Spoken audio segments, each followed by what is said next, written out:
and I hate the fact that OBS has the start streaming button and start broadcasting button as two separate things. When I do it on Twitch, it's one button, but here on YouTube, it's two. And I've been talking into the void for 5 minutes. So, sorry about the 5-minute delay. We're currently in the process, and by we, I mean me, because of course it's me. I'm currently in the process of finishing up a little bit of art for today's session, and then we're going to be going live. So thank you all for your patience. I thankfully have an amazing team of both moderators and viewers, and also a crew, that reminds me when I haven't pushed the stupid live button that shouldn't exist. YouTube, I got why you're doing this, but please, for the love of God, when we say start broadcast, we mean start broadcast. It's okay.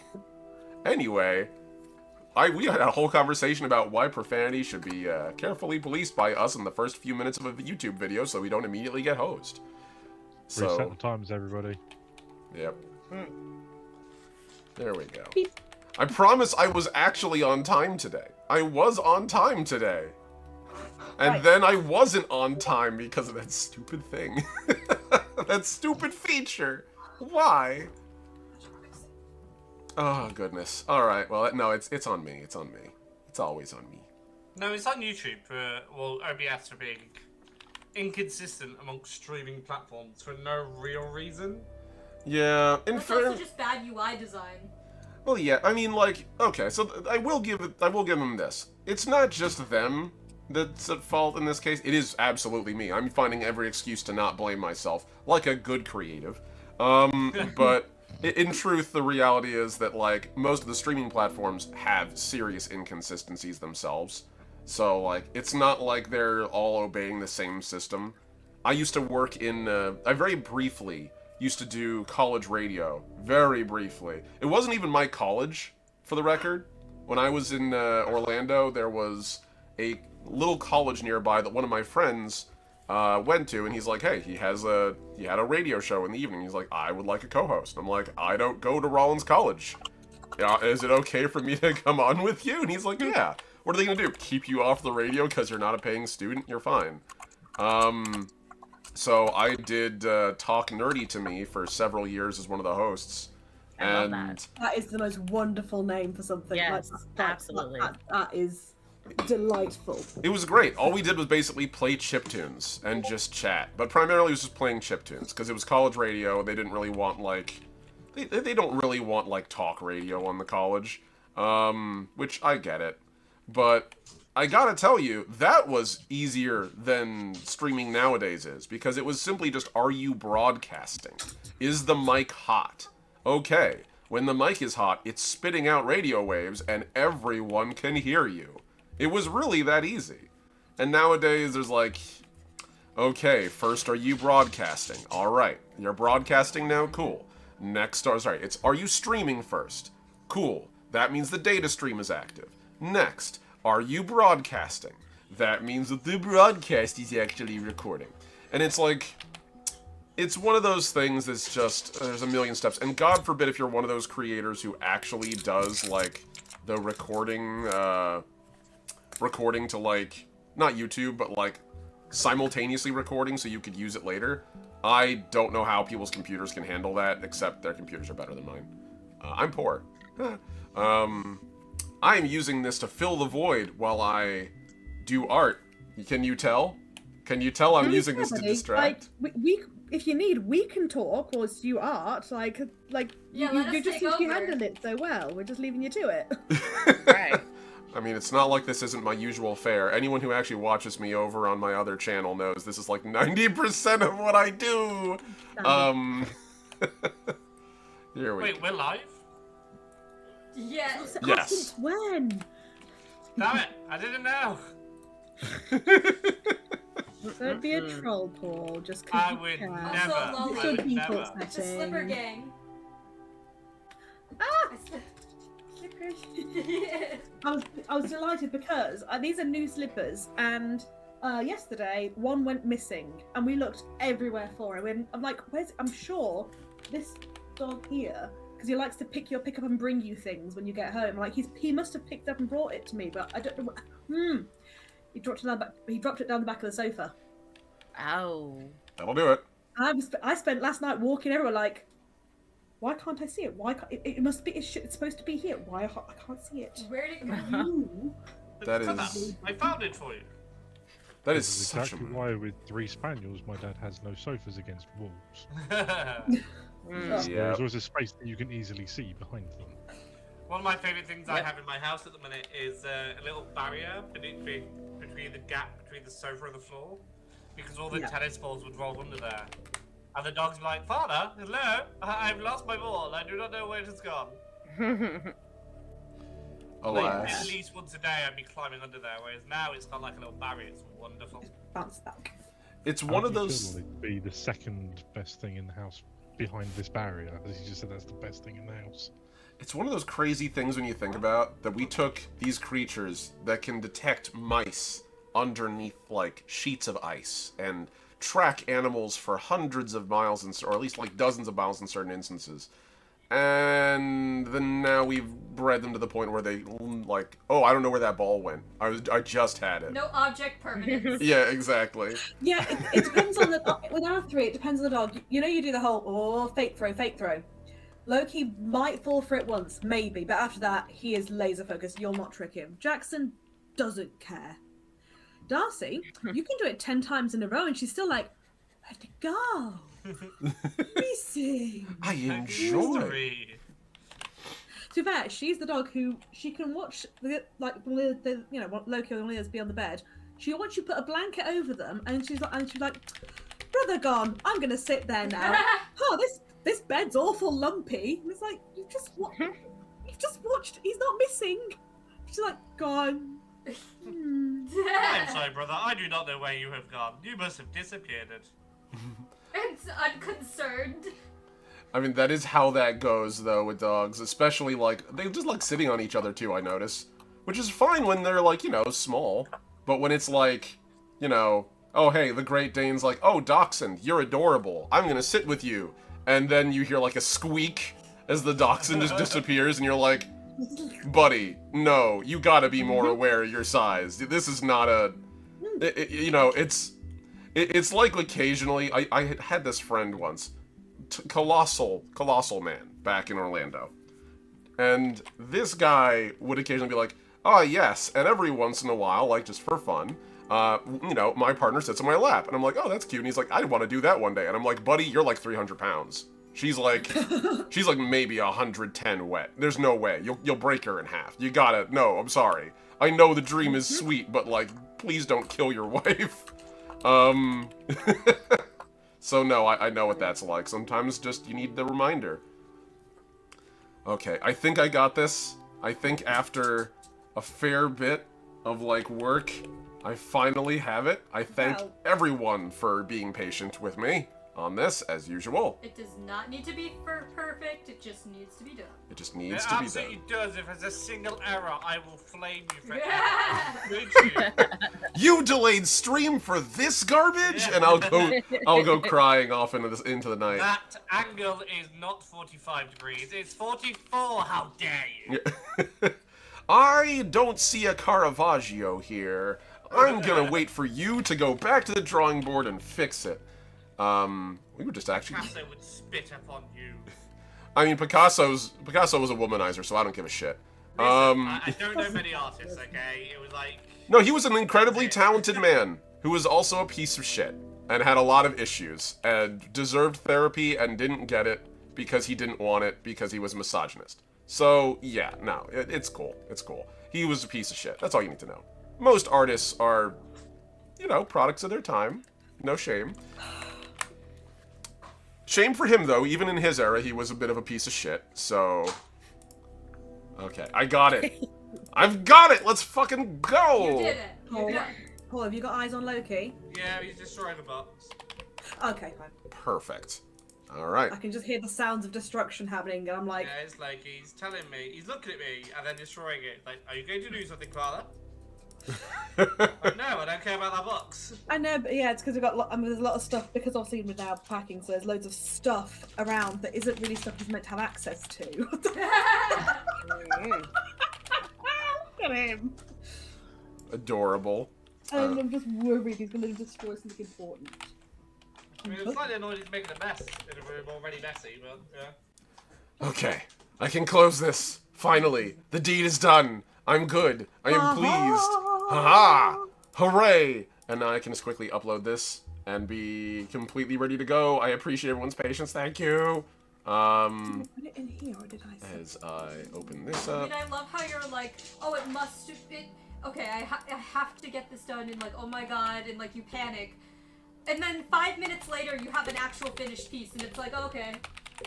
Yeah, well, this is what happens when you work. It's wonderful, but annoying as hell. Yeah, it's so frustrating as he like plops out a work of art in his 30-second lunch break, and I'm like, listen, if I get a T-square, I miat be able to draw a stick man, okay? Like... I didn't expect the T-square.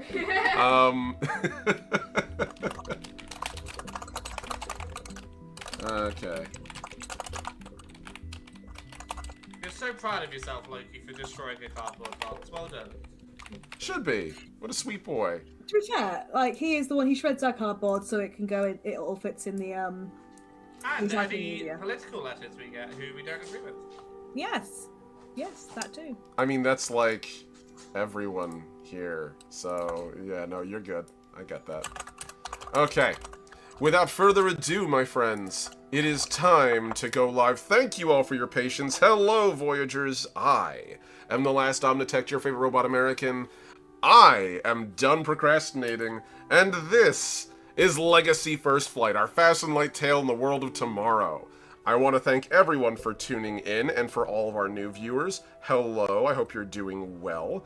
I'm going to, before we begin, just take a brief moment to reset my webcam, because it wouldn't be a live stream if my webcam didn't immediately break. There it is. It's how you know you're a professional. You have technical difficulties. It's how it goes. Yep, there it is. Okay, so everything has flipped on. I think we're good. Okay, so I just want to make sure everything is all set, and I think we're ready to go. I realized I should probably promo this, shouldn't I? I haven't promoted this. I don't know why. Why am I such a bad streamer? You're doing the best you can. It's okay. Yeah.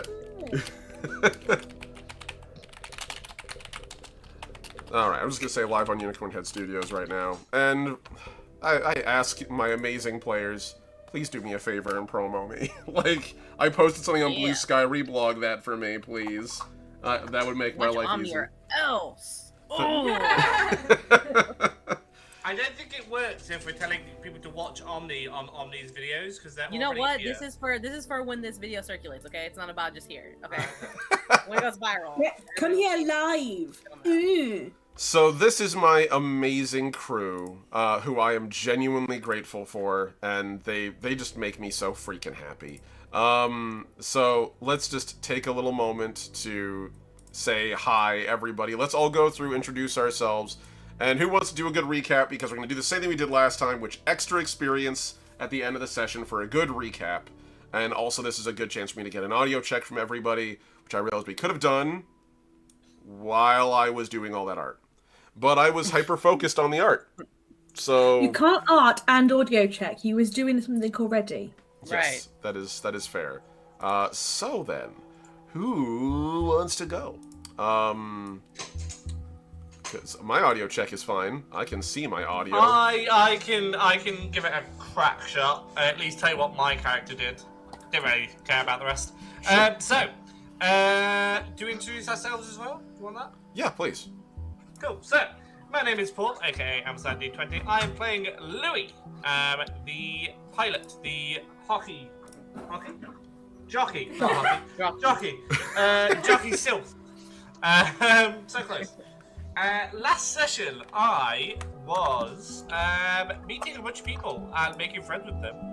And specifically, I made friends with, I'm going to say the tree person, because names are not my forte. First to greet the sun. Yep. Say again? First to greet the sun. Yes. Oh, yeah. Yes, big fan of him. Then? Yes, it would be them, specifically. Yes, wonderful. We had a little chat. I offered to basically recreate his species, but he made me promise to only do that if his current species stopped existing. And I'm pretty sure I brokered a peace between some people, including a father and daughter. And yeah, that's what I did. There you go. Yeah, that's great. Thank you, Paul. Appreciate you. Who else wants to go? Who wants to go next? I see Lolly's hand. You're muted. Now you're muted. Now I can't hear you. But don't hear. Haha! I fix it. All right. Yes, that's good. So Zenith had a very emotionally stressful day. She had a bit of a deep and meaningful chat with First to Greet the Sun, kind of essentially establishing that she, although old as tits, wasn't old enough to be involved in what happened to the planet. That actually, that she actually is a bit of a botanist, so actually she's on the side of plants and things, and and it's all good. But that made her have some feelings, and that was something that she doesn't like to do, feel generally.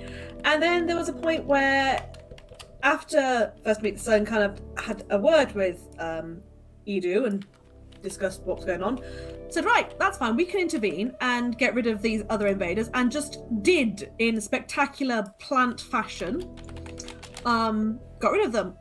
We then realised, shit, the other guys we've just left over there, the JSA and Corsairs.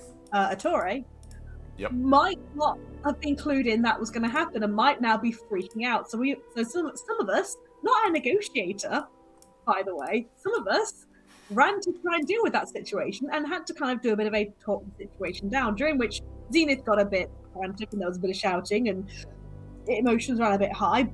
But between Becky being honestly just very, very this word and it's just walked out my head. She stood in the way of a gunfire moment. Literally was like, I stand in the way of this, and Zenith being really emotional, shouty, it was enough to kind of get them to both agree to piss off, basically. Agree to get in the ships and go away and just leave things be. Just take our words that we've sorted it, please. Yeah. So it resolved things, but it was a bit of a day. Yeah. Yeah. No, that's great. Thank you. I appreciate you. That works perfectly. Who else wants to go next and do an audio check? Because everyone's going to have to go through and do it. Oh, I'm Lolly. I'm playing Zenith. Yeah. She's known as Lolly. She's a researcher. You're good. For the record, Things. if anyone wants to find any of the folks who are in my stream, please go down to the description right now, and you can click in there and see where they go, or do it at the end of the video. Like, if you're watching this is YouTube. You can pause shit here.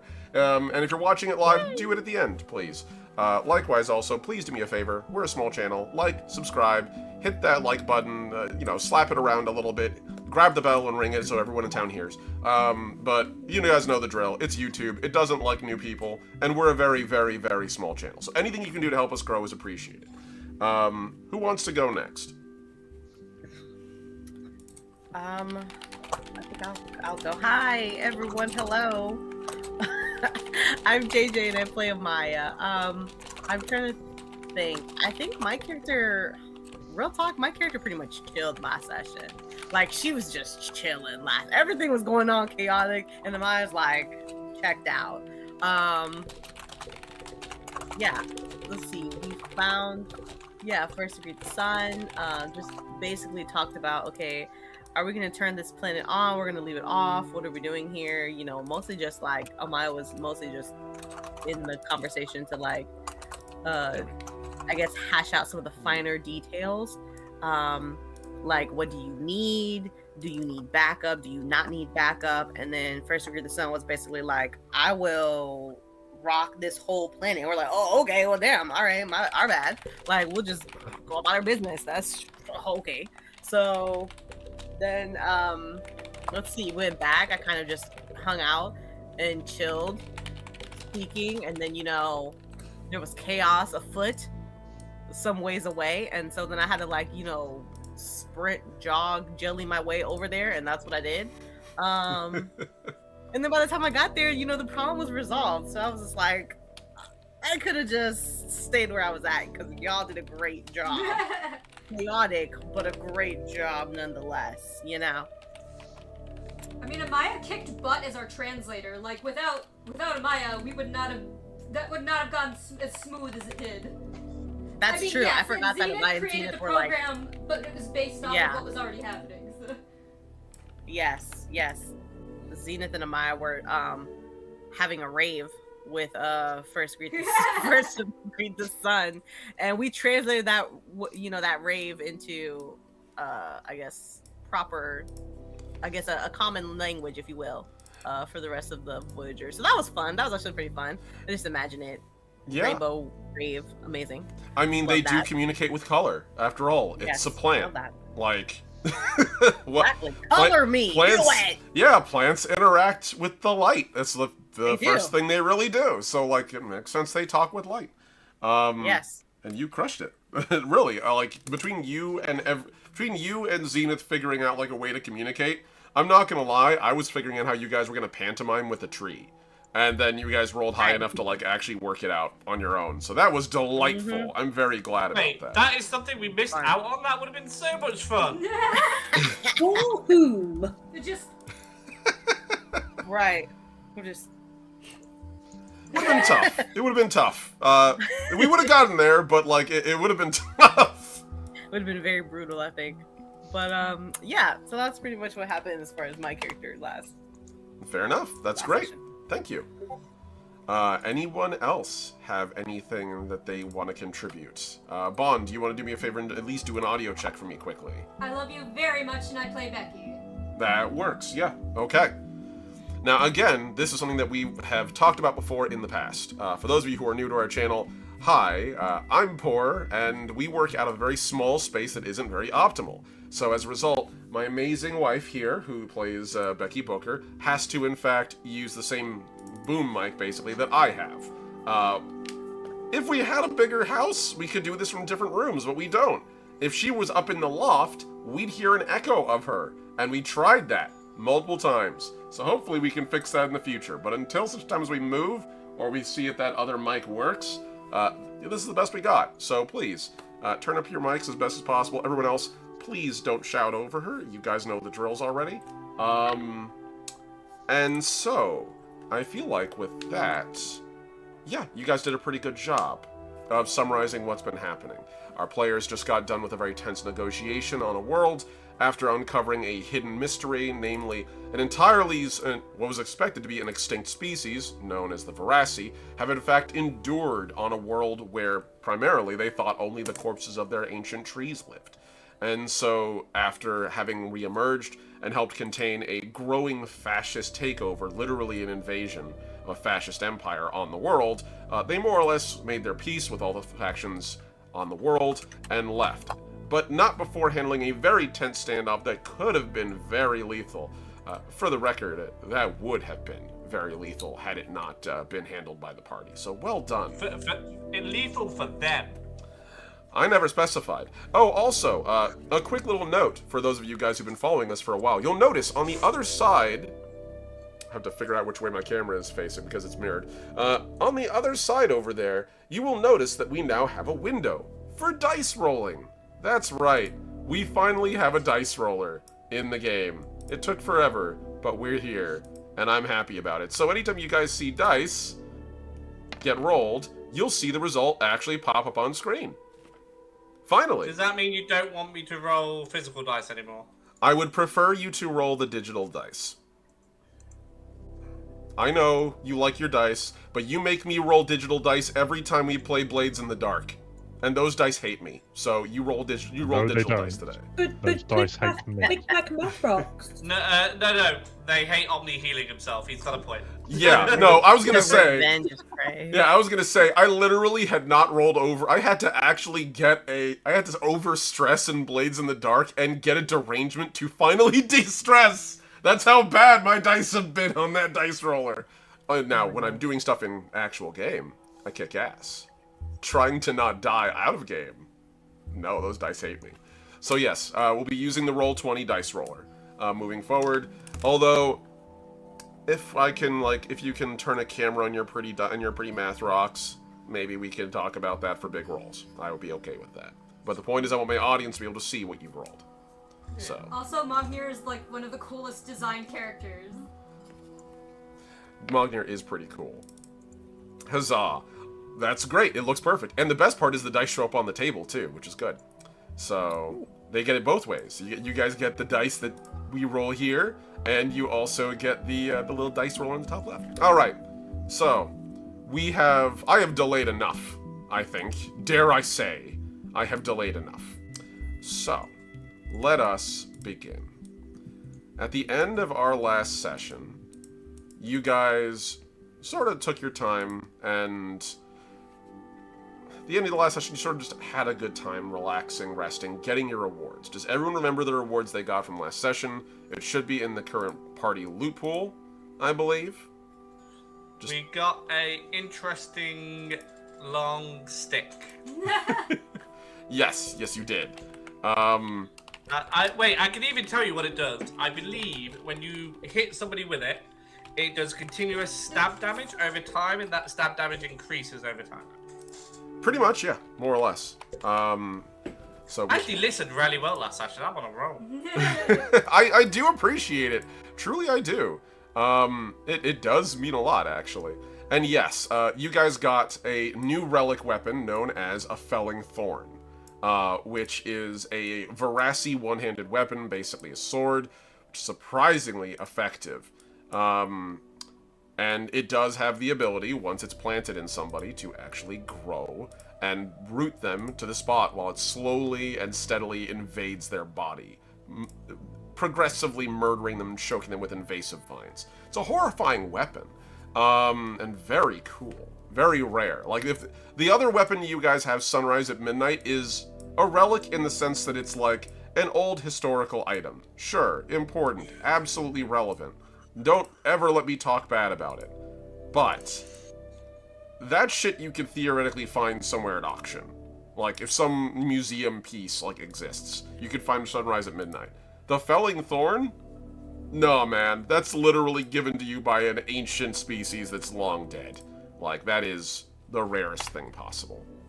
So, without further ado, you guys then got your relic, and you basically returned back to your ship, I presume. Am I correct in presuming this? Yep. Okay, good. So, yes. Yeah. Mogni is being welcomed aboard for the first time. You're just like, yay! Oh, yeah. I'm like, when we're kicking off, I will happily give you the tour and show you all the people I've promoted. It's great. So, Sure. as your lander docks with your ship once again, we get to actually take a look very quickly at said ship. So, gonna open us up. It's been a hot minute since we've actually been on this thing. So let's take everyone and move them over to the UVC Acheron, your starship. Also, as before and mentioned before, for all of the folks who are observing and watching, all the art's done by me. Everything in the system is done by me. This is a one-man show. You know, huzzah. So, but yes, I just want to make sure. Okay, cool. I can now officially close all my windows, mute my Discord because it's going to start being loud. There we go. Beautiful. Okay, Discord closed. I feel good. I can close all these damn windows. I have so many windows open. So the UVC Acheron, since Mossy, you're new, is actually not a warship. Despite the fact that it's crewed by Voyagers, who are, for all intents and purposes, well... Weapons. Yeah, you're mercenaries, more or less. You're contracted mercenaries with an exclusive deal with the Union, but, you know, privateers is not too far off of your job description. Despite this, your vessel is actually a cargo craft. UVC Acheron was made by Horn of Plenty Shipyards, LLC, and some hundreds of years ago. This ship is a workhorse, and one of the craft that humanity has been using to move cargo across the stars probably for about 400 years now. It's not even a super large ship. It's actually a middleweight craft. Has about 6 cargo containers in modular docks in the middle of the ship, and it's a little bit over a half a kilometer in length. Cruise size roughly between like 75 to 350 at its peak. I think right now you guys have it like crewed to about 150 or so. Like more or less. You don't have it nearly at max capacity. It's not like you got teams of Marines or technicians on standby ready to go. You're just sort of rocking the basics. But the craft itself, despite looking beat up and a little rugged, once you land on it, there's something cozy about the interior of it. You guys don't see any, like, Marines or anything, welcoming you back to the ship. You're Voyagers. At this point, you coming and going is expected and normal.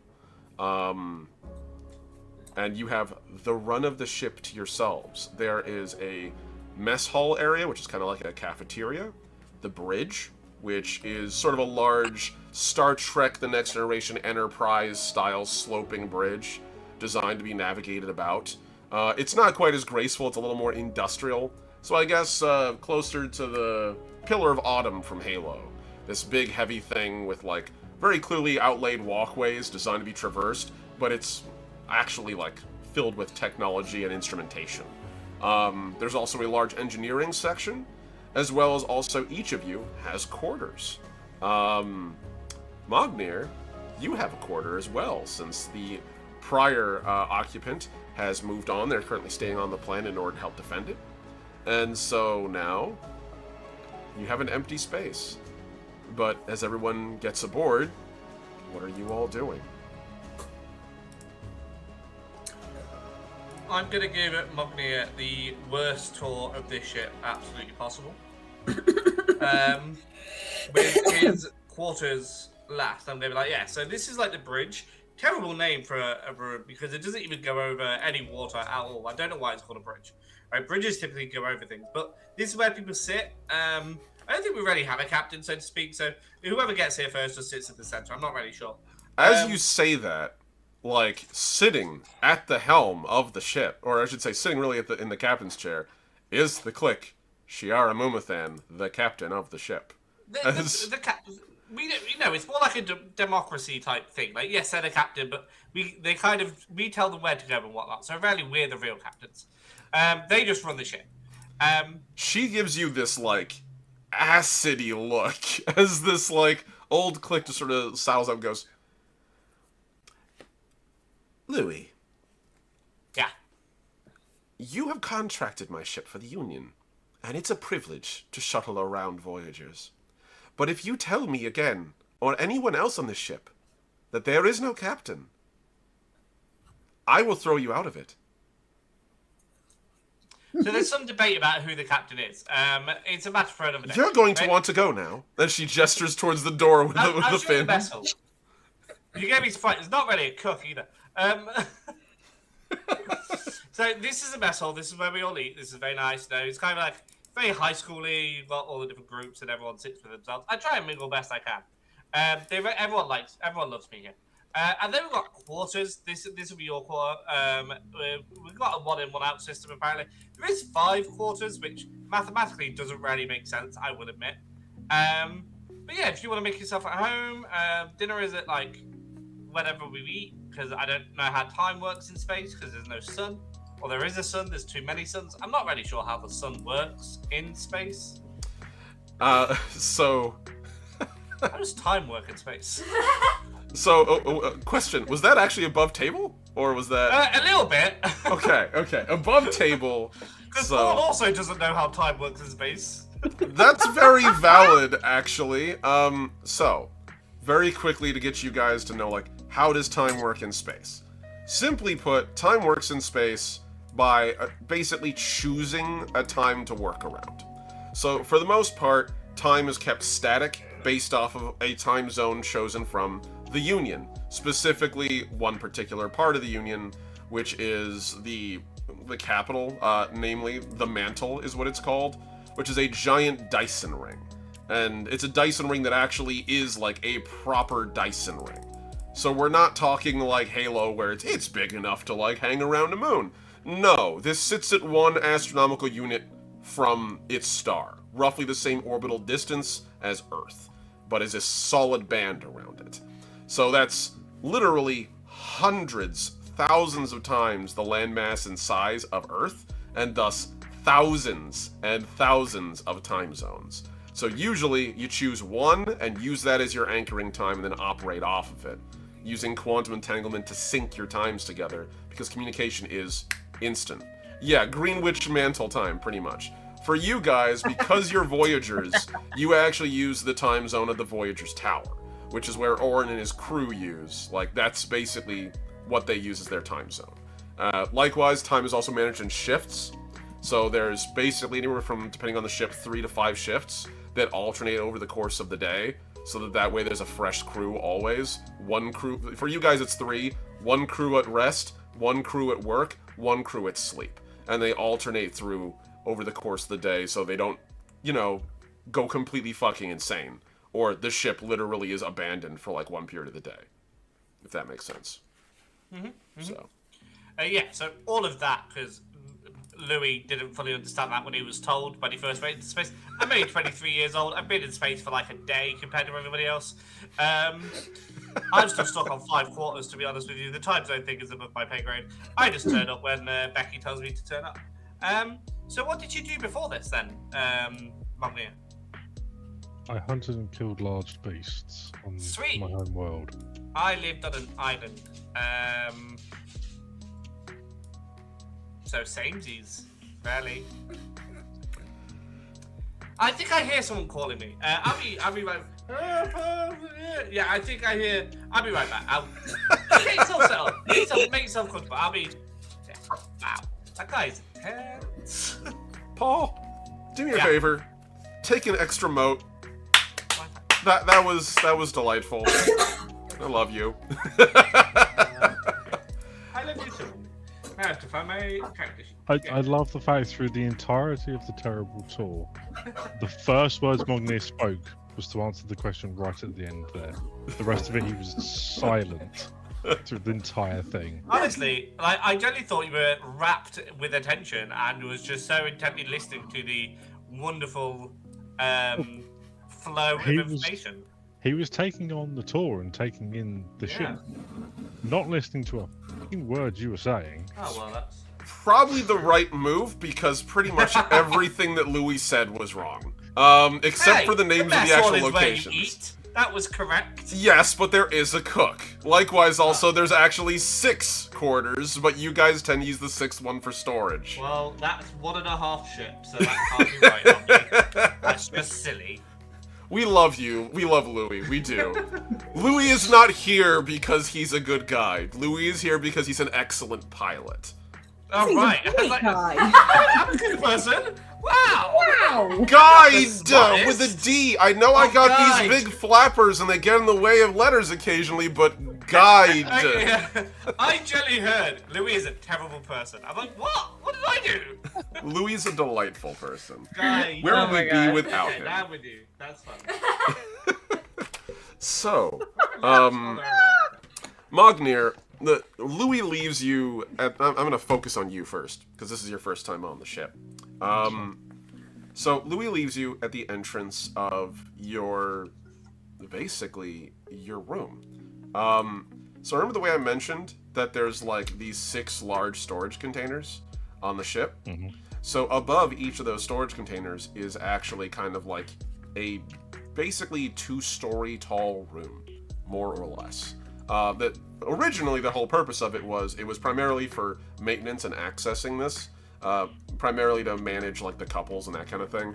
But since most of those boxes that are used for storage are actually now being used as basically plug-and-play system modules, so like as an example, you guys have an actual like Vulcan cannon installed on one of those things, like an actual turret built into this. You still have cargo modules, reactor modules. You still have the warfare suites attached to it. This thing is still surprisingly good at hacking. As well as also like 2 shield projectors. So those have all been sort of like turned into equivalent modules for like mounting equipment. So we don't really need to manage cargo. They're sort of more bounded to the ship's systems. But it means that each of these becomes kind of like rooms for you guys. It's roughly the size of a 2-story loft. Pretty reasonably large, actually. Has a bathroom, has a, like, you can have a bedroom above or below. The whole thing is probably about, and factoring in size, each one of these rooms is roughly double the size of our condo. And going from side to side, this is like roughly about, I want to say 25 feet, I'd say. So it's about 50 feet by 50 feet. literally a 50-foot cube, and a loft above it. There's nothing in it except for, like, right now, bare bulkheads and floors that are, like, not really linoleum. They're kind of like that foam that you, like, put underneath carpet with, like, a little bit of a coating over it. So that way if someone hits, thrown around, they don't instantly get turned into paste because of, like, gravity shifts. But yeah, what you want to do with it is yours. There's even a window looking out into space beyond. It's a viewport, but get the idea. As Mogner walks in, bear in mind he's still in his hard suit at this point. As soon as he walks in, the legs of the hard suit basically just punch holes in that flooring. So it's just like, oh, for fuck's sake. Right. And in the strangest way, and in one of the few moments he has, he basically kind of just stops in the middle of the room and actually gets out of his hard suit. Ooh. Which is not something he does very often. Interesting. And just takes that moment to basically release himself from it. And with the way that his is designed, where generally if they're sort of a humanoid design, people will probably normally enter from the back and then it sort of closes around them. With his and the shape of the click that he is, he almost kind of sits and it sort of forms into the shape of like a click, and it's actually pressed down the middle, but it actually opens and he kind of walks out through the front of it. So when he gets into it, he has to sort of reverse into it, and then it sort of shuts up and then sort of lifts itself up on the legs. Okay, I kind of like that. So it's almost like splitting it's almost like the reverse of like splitting a shrimp shell or like a prawn shell. Yeah, so you're splitting sort of down the belly piece of it. So where it's kind of in sort of the L shape with the raised section, he kind of then moves out through the front of it. And actually just sort of stops there in the empty room in quiet, and it just starts cleaning and checking over the suit. It's rather peaceful, for the most part. And eventually, you hear a little ping in the room, like some sort of digital warble. It almost sounds like a doorbell. He doesn't register it initially. It happens twice more.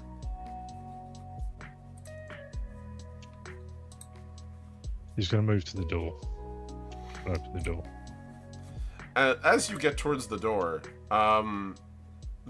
opens, and as it does, you hear a little, like, digital chime again, and this light along the walls, sort of...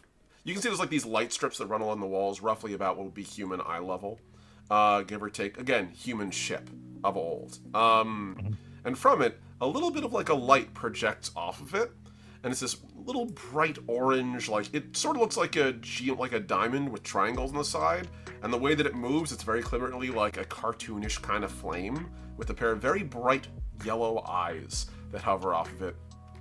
Hello, welcome aboard the UVC Acheron. I am Calcifer, shipboard AI. How may I assist you today?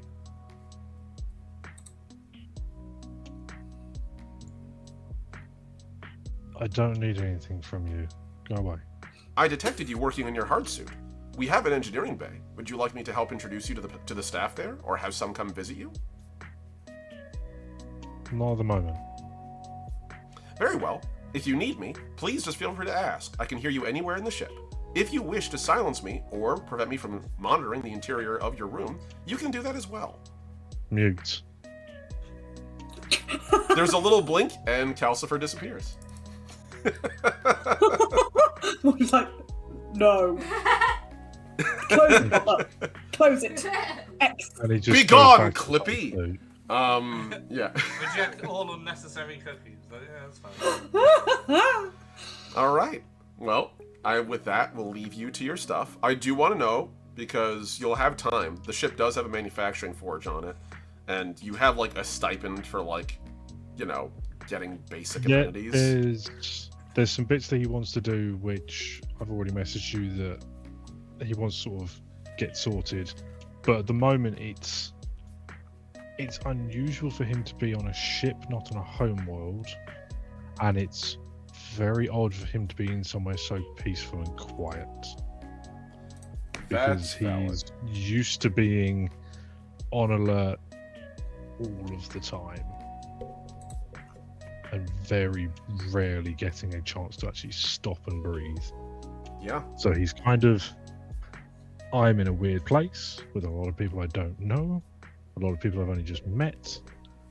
I'm just gonna stay in my little box, which is supposed to be mine, and make sure my shit's ready to go. Yeah.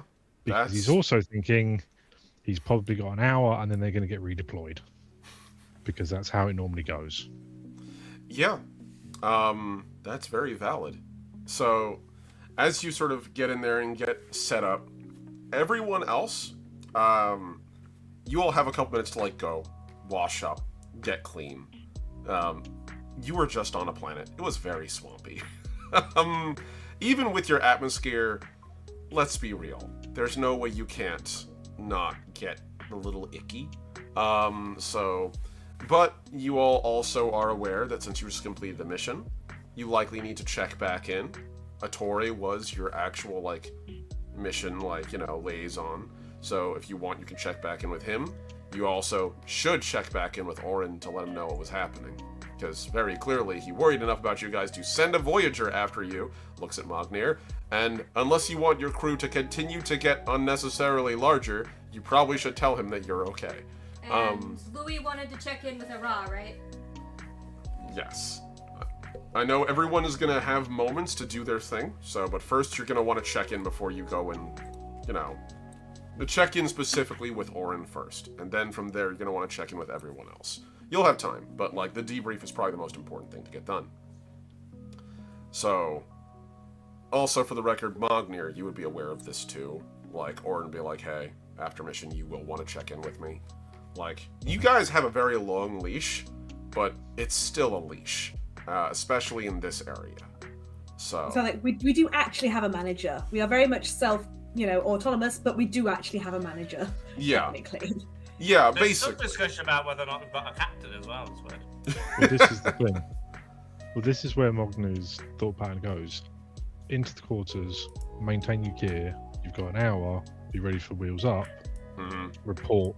Deploy. Yep. That's the way it's always been. That's valid. That's very And valid. that's the way it's been probably for the last 15 years for him. God, yeah. You have been just, like, bouncing around from, like, job to job, haven't you? That's nuts. The funny thing is, now that I think about it, I don't think your character would even really know, like... Given that your character's been constantly redeployed from mission to mission, basically where they're needed, you more or less have been a Ronin Voyager, or the equivalent. Which means you don't even have a ship that you normally call home, which means your character's probably not even, like... Question. How much do you think your character actually knows about space travel? Or do they just use it in the same way that we use a bus? But, like, we don't really think about it. He knows enough to understand when things are going right or wrongly, or if things are difficult to travel. Okay. But the general ins and outs, as you say, he relies on people who know what they're doing, pilots, captains, stuff like that. He is a deployed tool in his mind. So that's interesting. That brings up a question. I wonder if your character has ever had to wait for, like, deployment or not. Normally, starships take 5 days to get wherever they need to go, but if your character's been getting, like, deployed back and forth all over the galaxy as, like, an emergency fire stop as a Voyager, you might have just been getting shuttled around, not by Orin personally, but by, like, high-speed at the most, recon you craft. probably get a couple of days at the most. Yeah. Probably a day, maybe 2 at the most. Yeah, that means... And that would literally be a case of secure, maintain, sleep. Yeah. Right, we're there. Cool. In, deploy, go. You've probably... Yeah, it means you've probably been literally shuttled from one ship, and then when you get picked up, you're picked up by the next ship that already has its drive spun up. Like, you literally haven't even had to wait. Drives are up. I'm fully geared. In the ship, off we go. So this is the first time you're actually going to be on a ship for a full transit. Almost all ships take 5 days to get anywhere, but we'll get into that. long and short. That's just the safety zone required to get there. Your character's just been sort of like shuttled past it. So, with that then, as the hour goes over, you all freshen up, get clean, hopefully put your stuff in like, you know, put your gear and your stuff away as you'd like. I have a question. Where's the felling thorn? I mean, Amaya It was had it. gifted to Amaya, Yeah. so I don't know from there. Okay. I think that in that hour, while because I'll probably be like taking a bath. Like I'll probably be like soaking in a bath because that's what kind of, you know, I don't want to say mellows me out, but kind of like neutralizes isn't a good word either. What is the word? It Relaxes you? Maybe- It's a reset. yeah. We'll use reset. It kind of resets me. And so while I'm doing that, I also have the thorn in its own little like bucket of water. Like so it's getting its good soak. Yeah, and once you place it in, like literally, its handle almost sort of unwinds and becomes like roots and begins to literally drink. And by the time you get out, it actually has drank the entire bucket and like reformed its handle again. Yeah. Which I was about to ask Lolly what she did with her cutting, but we can deal with that in a second. So. No, I'm back. Apologies, I was letting the dog out because he was being a butthead. Oh, that's fair. That's fair. So, what have you done with the cutting that you received from So, first degree? she, her sort of her space. There's kind of two setups that look like two very different people stay in the room. It's one that is very much a lot of screens, a lot of tech, a lot of stuff going on. Kind of a mixture of researchy, engineering, and hacking. And then there's a Right. bit that's very greenery. There's almost kind of that constant trickle, like there's a bit of a mini hydroponics on the go kind of thing. Oh yeah. I know exactly what you mean. Yep. It gets set up with a little hydroponics station of its own, little spot. Just yes, let's maintain you somewhere good. Yes. Nice. Near the research bit though, so I can research and stare at what the hell you are. Perfect. And as you set it in that space and the misters go off, again, it kind of like opens up a little bit and just pulls in moisture. And literally just like, it seems to immediately settle in to this aeroponic space quite quickly. Okay, so now I just wanted to know where those two things were, because those are the two biggest things that I need to know what you guys were doing with them. So then, with that, we're going to, and I'm just going to make sure, like, because we don't need the dice roller at the moment, but once the dice roller becomes relevant, I'll turn it back on again. Remind me, we're going to be rolling dice, roll the dice roller. So, with that, let's head back to the main page and get you guys to your briefing. So, as I open this up, here we are. Also, the art for the Felling Thorn is amazing. Right? Thank you. I appreciate that. That means the world. Oh, it's pretty. I am very pleased with how that turned out. Again, all the art is drawn by me in-house, oftentimes like an hour before stream. So like that one took a little longer, but was worth it, I think. It took me a while to remake the Veracity weapon design because the original I didn't like. Turns out it's hard to turn pine cones into weapons without making them all look like, well, something that would be in the bad dragon inventory. So, glad to get that fixed. So. It's like my crochet snails all over again. It's made out of yarn, it's crochet. I mean, yeah. That's not the bit. So, you all enter into, in order to do your debriefing, Mognir, I'm describing this for you because this is your first time. So, you guys go all the way to the bridge of the ship, and towards the back of the bridge, there's a separate room, which is specifically like a little bit elevated above the ground level where you guys are, and leading into it is the captain's briefing room, which is what you guys use. Technically, you commission the ship. While Shiara is the captain, you all are technically the commissioners and thus get access to captain's amenities, including their secure comms system. The interior of the room is actually not too far off of, like, anyone who's ever seen, like, 1970s rumpus rooms, where they have, like, that wood paneling on the walls, and a nice sort of, like, lush, but not like shag carpet, but like a very nice, pleasant, springy carpet. Except for the middle, which has this large, elevated, almost like... it looks like polished black marble table in a vague oval kind of shape. I'd say like a circular. It's probably circular enough for this room, so it's a circle. Except for around the sides where there's a single line of light, and like the rest of the ship, it has those light lines inset into the walls for holographic projection. So, as you step into the room, and I presume you guys do the usual, like, securing it for QEC communication, question, how encrypted do you want this to be? Maximum security, moderate security, low security? Max? I just wanted to be sure. I think max is appropriate given the situation with the veracity and everything called this one. I think this needs max. That's fair. Perfect. So as you do so, the entire room locks. And you can, for everyone inside, you actually hear and feel a pressure change as the room pressurizes, and a loud clank as the area around the room becomes hard vacuum, literally separating it from the rest of the ship to prevent vibration from coming through or being listened to.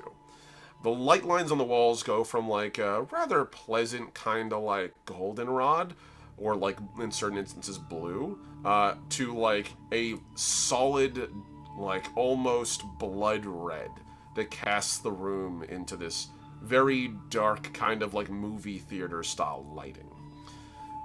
The big polished stone table in front of you glows, and the QEC communicator contained within fires up with a loud thrum, and there's a flick and an image in front of you, as standing in front of you is Orin Selfinor Vaylin, the director of the Voyager program, and one of the remaining Anazali princes who managed to survive into the modern day.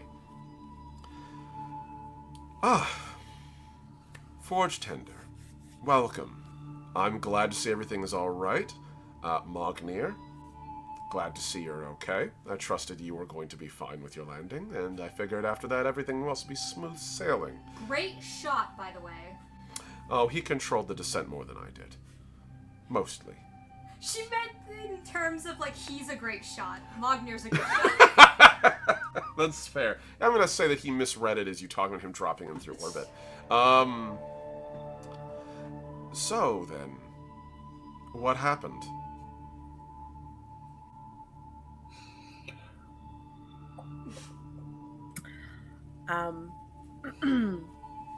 Well, we managed to find survivors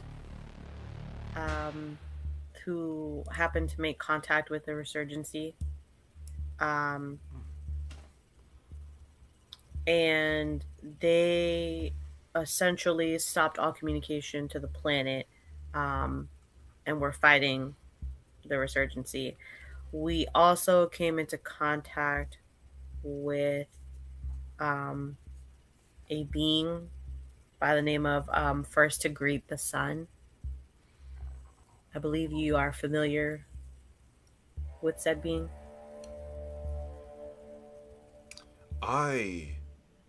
It's been a long time since I've heard a name like that.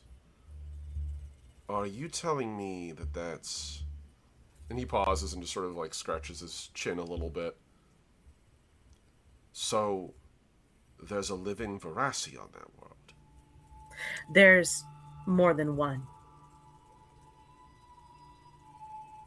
That's surprising. He kicked butt. Yes, he did. I'm not surprised. There's a reason why the Anazali Imperial destroyed the Verasi. I don't agree with it. It was cruel and idiotic. But the Verasi were one of the most powerful species in the galaxy prior to our ascendance. The only reason why the other system lords largely left them alone was because they weren't particularly imperialist, They tended to stick to their own world, slowly grow outside. For them, I'm certain they were sprinting towards the edges of their boundaries, but a creature that lives on that time frame and plans on that time frame. For them, imperialism was significantly slower. It took a great deal of force to actually bring the Verasi to their end. And speaking of, we should probably discourage travel to the area. I don't know how we want to spin it, but we definitely probably should discourage it. They have a great wish for secrecy, as one would understand. They do not wish their presence known. Yes. Entirely rational. We did go through our own apocalypse, didn't we? I understand completely not wanting to invite that again. Unlike us, the Verasi can grow from a single specimen. So, if they have the ability to rebuild, if there are more than one, if they are building themselves again, we'll want to keep an eye on that world. But discreetly, and not with shared knowledge. No one in this room is to ever speak about the fact that Verasi have returned outside of this group. And the shipmates you may trust. However, use great discretion. If this news were to get out into the greater galaxy, it could cause panic and chaos. But more than that, you'll prevent that at all costs. So, what's the old human adage? Loose lips sink ships? If any of your crew that you share with decide to get loose lips, you have my direct authorization to end them. They will be dealt with. Good. I trust your judgment, and hopefully it won't come to that, but this is the future of a species we're talking about. And a species that has had a lot of reason to fear the greater galaxy. The last thing we want to do is to reinforce that fear, as I'm sure you're all aware. They were amazing, by the way, though. That was freaking awesome. Like, okay, because Becky's now really excited. Like, I can actually talk now about this? Oh my god. The Verasi's technology was very unique. No other species did what they did. All of us used various types of organic building technology, but the Verasi cultivate their technology. Their ships are grown. Their weapons are grown. They don't build in the same way we do. They grow. And they're very good at it. There's a reason why, I'm sure, in retrospect, do we know why the Resurgency were on the planet? Was it just to invade? They were after the relic, which I assume, because, right? And she's looking at the others, like, right? Like, they were after whatever was jamming communications. Indeed. Although, as it turned out, the relic was, in fact, the living beings, so not entirely a relic, as it turned out to be. However, the Verasi dealt with the Resurgence presence in a way swiftly enough that we were unable to gain much intel from them directly. It's very likely the Resurgency has additional ships in the area. I suspect the battle for Xol won't end here. It's probably going to persist into the future. So, I trust them able to help to handle themselves. It seems like you've left them in a position with a very powerful ally. We'll see what Xol turns into in the future, then. Yes, so it seems that the two parties living on the planet have a good accord with each other. Good. What about the JSA? What about their presence there? How did that go down? We deterred them. Zenith says nothing but looks a little uncomfortable and is just kind of like, I'm not We saying built anything. a good rapport with the main contact from the JSA. While we didn't leave on the friendliest of terms, I feel that a rapport was built and may be good enough that contact in the future may be possible. I mean, and they may be liked us. advantageous. Yeah, we weren't the problem. Likes me. I'm great. Louis perfect. I believe that where it stands are that the relationships are tense but stable for now. Good. Very good. I did a little digging into the presence, the speaker of that world. One Edu Mercans, I believe, was the name. Yes. As I understand, Edu and the New Latali Corporation go a ways back in terms of their animosity.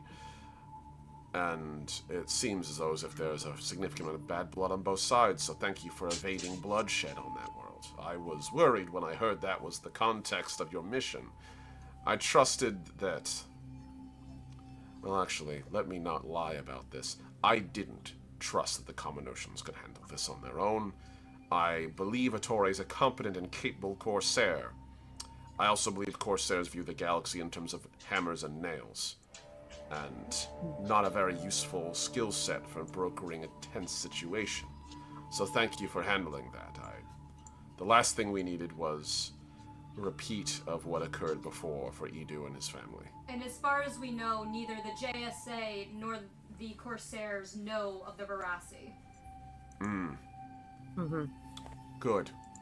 Very good. The regional powers don't need to know about this. Right. I think as of now, it's only really Ito and perhaps soon to be his daughter who will only be the only two to really know about the Verasi. Oh yeah, no, his daughter definitely knows about the Verasi now. Yeah. Yeah, now she does. There's no doubt. I think they've met. That was a telltale sign. Well, as long as those communications and contacts are kept minimum, and as far as I understand, the planet's communications network remains down, but it seems like it remains down by choice, then we're good. And I believe that we are able to actually communicate with them, and our messages will be picked up, recognized, and not you, recognized, intercepted, and received. So if we need to, we can communicate with them successfully. Good. Very good. I'm going to leave that to you. I leave you all as my point of contact with the Verasi. The last thing they need to know is that a war prince of the Anazali Imperial knows of their existence and has means of communicating with them. That is They gave They permission are for your aware. knowledge of their existence. They recognized your name. They have something of a collective long-term memory. They are aware of you. They are aware that you are our point of contact with the Union, so they are aware that you will be informed, but request no others. Well, that's certainly encouraging. They're to know. magnanimous. I'm not going to lie, I was very worried when I heard about this, and when you mentioned this, and my first thought was, oh, well, they can't know about me, but I'm glad my reputation isn't complete garbage amongst the Verasi. That's No, very it wonderful. seems that they recalled your stance on the matter, and that was looked upon favourably. Well, I'm glad someone heard it at the time. Felt like no one did, but that's the Imperial for you. Lots of loud and authoritative voices, largely telling no one anything. Regardless, it's good. Much talking, little listening. Yes, very much so. So, I understand you've been paid, and you have even been given a gift. I won't pry into it. However, I should mention that the Verasi's technology has a habit of growing if you give it the right space and conditions. You might be able to manufacture more of whatever they gave you if you're able to mimic the correct conditions for it to grow. It isn't the same as 3D printing, of course. Your matter printing technology won't be able to do that. It can create dead inert matter, it can't create biological life, but in the right growing conditions, you could make more of whatever they've given you. Good luck finding If only out you what had a that is. botanist on staff. Yes, if only. If only we had chosen expertly and carefully a botanist with a skill set that might be of value in such a moment. And she goes, Gallant? Both of you, actually. I never mean to leave out Gallant. Ever.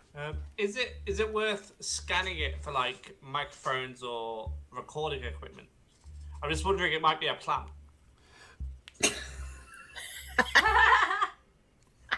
He's actually is about to answer that and then pauses and just...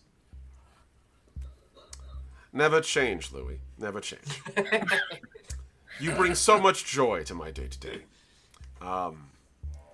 So then. Your mission's complete. Well done. The next mission is what comes up next on our little itinerary. I know that it will be 2.5 days until you're at the jump point. You need to make your decision as to where to go. So you have until then to decide.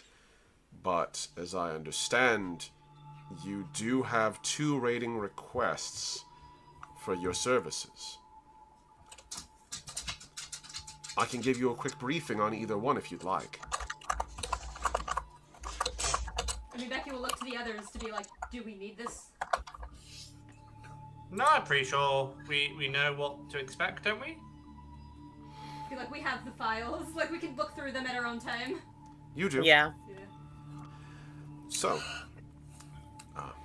Like, in character, Zenith's probably like, yeah, it's fine. Out of character, I'm like, it's been a while, okay? I don't remember many things. Oh, it's in first flight chat. It's the JSA post-flight investigation, or Yes. Evanti expansion is in push. I will, for the benefit of our viewers, let everyone know about what these 2 options are right now. And Orin will give you guys sort of like the cliff notes of this. So, Yeah. just as a refresher. To let you guys know, at the moment, there are currently 2 major incoming, there's 2 potential missions you guys could be going on. The first is a mission from the JSA that you guys have been looking into, which is the JSA Bloodsport investigation. This is something you guys are aware of. You were actually sort of flagged for this last session, or not last session, but before this current mission. It was the last mission you took, or the one I'm about to describe, and you chose the one on the event. You chose the Common Ocean one. Namely, the new Latali Corporation just had one of its prize fighters in the Latali tournament circuit get killed. And after their murder, they found only the weapon, which was a creepy biotechnology glove with a severed hand inside. They gave you both to figure out what the hell was going on, and Horak, the JSA CEO, wanted to know, basically, 1, who did it, and 2, why. Unwind it. He's pretty confident there's something deeper going on here, and he wants to make sure that nothing goes too sour. The New Latali Mining Corporation is one of the most important partners of the JSA, and if something were to befall that corporation, it could spell serious issues for the JSA as a whole. Not to mention also, now that you have told Horak about the Resurgency. At least you've attempted to, and he's been briefed enough to be like, I don't want to know more. So he's smart. Don't think of him as an idiot. He knows. He's worried this might have something to do with it. So that's one mission. The other mission is new, actually. One that you guys have not been briefed on yet. And that is that's a sort of a ping from the Evanti Parliament. In this particular instance, you had your point of contact, the former hunter by the name of Gentry Thunderhouse Delon, who actually contacted you all, and wanted to let you know that at the moment there appears to be finally movement in regards to the vote of no confidence in the current Prime Minister of the Evanti Parliament, Sarah Ferrano, who was sort of a party ally a little bit, or at least your current, liaison. She was there when there was a massive terrorist attack on the grounds of their world, and it appeared to have been a false flag aimed at implicating both the Joint Syndicate Authority for incompetency and the Common Ocean Corsairs for an act of wanton violence that included the destruction of a major planetary shipyard, planetary ship dock, dry dock, which literally burned down in the middle of their capital city and caused a spectacular amount of damage. About 20 ships destroyed, as well as also, literally billions in currents worth of damage, as well as also many lives lost. The Evanti Parliament was in a tizzy after this, obviously, and have been basically, like, debating what to do. And it appears as though, as if from this contact, they're pushing for their vote of no confidence. And Gentry wants you all to look into it. He'll give you guys more details if you want to brief with him directly. Same thing with Horak, but this is just the summary of dig into what's going on, basically he wants to make sure that what appears to be a push for a massive military campaign into JSA and Common Ocean space doesn't happen. And if it does, he wants to make sure it's by the will of the people, not by the will of some weird, shadowy org. So those are your 2 missions. Over table, my only concern is time. With the vote of no confidence thing, I don't want to go do something else and be like, oh yeah, shit, we should probably have been there for that. And it's that's kind of rolled on. That feels like the time pressured of the 2 at the moment. So this is me above table directly addressing that, because that is something I want to let you guys know. This is a thing I've had to think about a lot, as to regards like how time sensitive missions are. So at the moment, both of these have about equal weight of time. Think of this as Mass Effect missions in Mass Effect 1. They'll wait for you to arrive when they happen. Okay. If they become time sensitive, I will let you know. But at the moment, both of these can be addressed at your leisure. I will not lock one off from you yet, but the longer you delay on them, the more serious they get. Little peek behind the curtain for everyone who's watching. In my GM notes, I have the condition of the actual thing that they're looking at, these like missions, and then below I have a section called Something Darker. And if enough time goes on, I shift to the Something Darker notes. It's Dragon Age stuff. Yeah, but you guys, neither of them are going darker yet. If you delay either one of these like twice more, then they'll get darker. What I would recommend there is if you just highlight the word something darker and then just press the delete button. It's quite nice. I know, just an idea. Above table. Can I just check if... Yeah, sorry. Go Yeah, ahead. yeah. Go ahead. No, you were already waiting. You go. Above table, I would want to investigate the hand first, because note, Amaya, I know. So JJ, I know that Amaya's been expanding her network of like informants and spies already. I feel like they could go and investigate, like for the parliament, like what's the backing of the opposition party. I feel like that's really good for them while we go investigate the hand and the murder. As I recall, we've had the hand situation for longer, in our laps for longer than the vote of no confidence situation as well. Yes. Yeah. I feel Mognir being on the team now is probably going to be really helpful for that one. And given how things were left with Ara, doing something to kind of keep us in good graces with the JSA might be prudent. Yeah. As an newcomer, Mognir, what do you think? As I the think you're player muted. above table, either is as is. Both seem to be fairly sensitive. If you've been asked by the CEO of the JSA to investigate this murder, that's basically the top saying help, which adds a lot of weight to it. Mognir in character has no sway to either of these. He has never met the JSA CEO. He's never really interacted with the JSA other than pointing a very large rifle at one of their representatives on the planet that he was dropped on, and has never met any of the people from the Parliament. As I recall, stuff to do with the New Latali Corporation and the prize fighters and all that stuff. As I recall, there was some ties with some of the cliquish stuff going on there, which is why I'm thinking Mognir might have an interest in that sense as well. That is an interesting point. The CEO of the New Latali Corporation is actually a clique by the name of... If this will open... Oh, that's right, because I already have it open. Let's go. Director Vero Barusam. The art, by the way, that I was working on before we went live. Thank you for Aren't you glad I brought them up? So yes, Vero Barusam is actually the leader of the Latali Mining Corporation, which was founded by Clan Barusam. So yeah, they're cliquish. primarily. They employ many more than just the clique, but like it started as an independent cliquish mining enterprise. So I think we've reached consensus. But as I say, through the entirety of the briefing with Oren and the sort of the debrief, Mognier has kind of just been at sort of by the door of the room. He is hard suited and weaponed, kind of in the same state he was when he emerged from the drop pod. He's locked and loaded, which is different. Bear in mind, you're all there, completely unarmed Yeah, and we're just casual clothes. Yeah. normal. Yeah. And then he's just full gear, ready to go. Zenith doesn't do casual.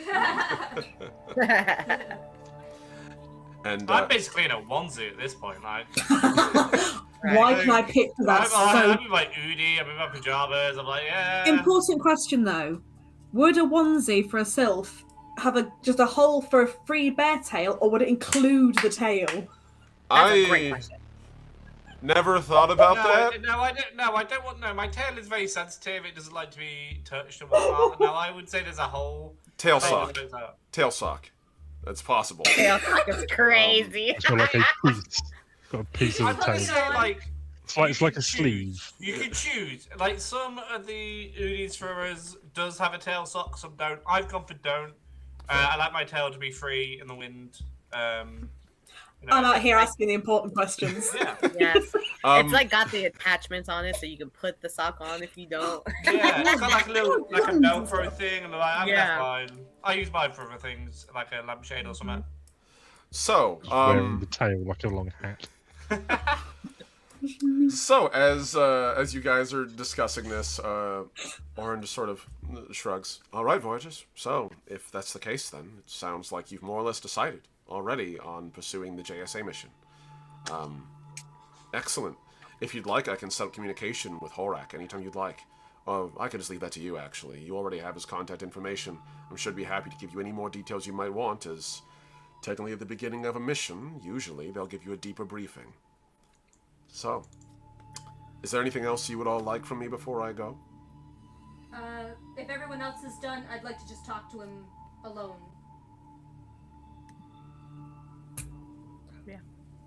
Am I staying deployed here, or are you moving me on? Oh yes, Mognir. I suppose this is your first time in this sort of circumstance. Welcome to the team. You have been formally attached to Fireteam Forge Tender for the foreseeable future. They are going to require your firepower and expertise in the long run, and the Evanti Sector is... Let's just say you'll have much use of your skill sets here. So no, you will be staying with them, moving forward. Welcome New bestie. aboard. Congratulations! Welcome.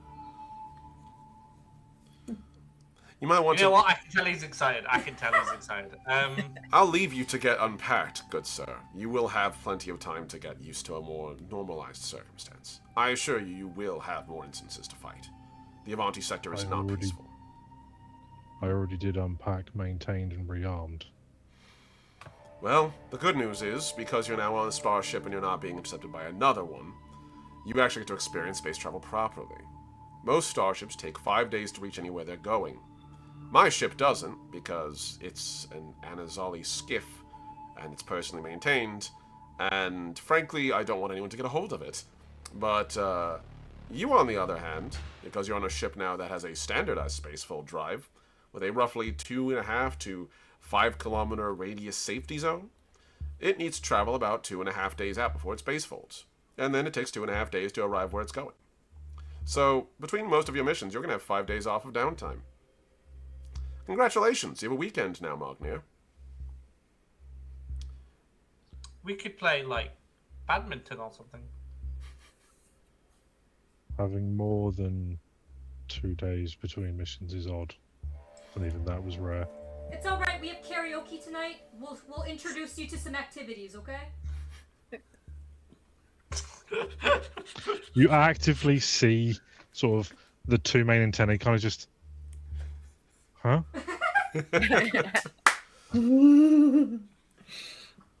Wow. We'll explain it later. We'll explain karaoke. Come on. You said you were already unpacked. Show me your room. Let's go. Come on.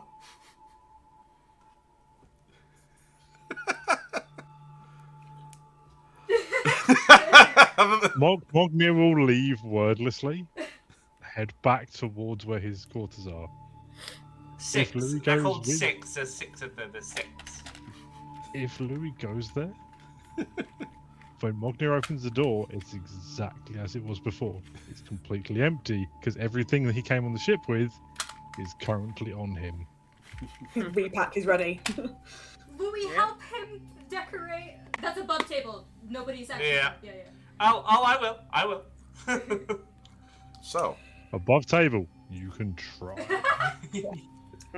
Zenith does the professional kind of like a sir kind of nod, and then also heads back to quarters because Becky has asked for conversationals.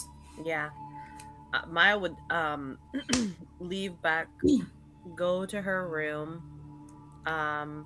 get the weapon, and then head towards Zenith's room. all right. Okay. So, Slumber party. we'll leave that on in the back burner for a moment. Becky, you officially have the room. She's just gonna quickly check to make sure everything's still max security. Oh yeah. Now there's a Okay. brief lapse in it because you Yeah, know because everybody's leaving. they have to leave, which means the door has to be The depressurized. door's open. Yeah, the door opens. It has to repressurize because it was hard vacuum around the whole room. So like, there's a little bit of a pause while everyone leaves, and then it reseals again and locks back down again. And then Orin, who's literally on the comm the entire time, looks back over at you. So, Becky Booker, what can I do for you? I have some questions, and I'm not quite sure which to ask first.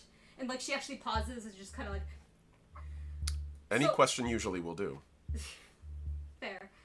My family doesn't know where I am, right? I haven't informed them of your whereabouts. That's on you. Thank you. I would prefer they not know where I am or what I am doing.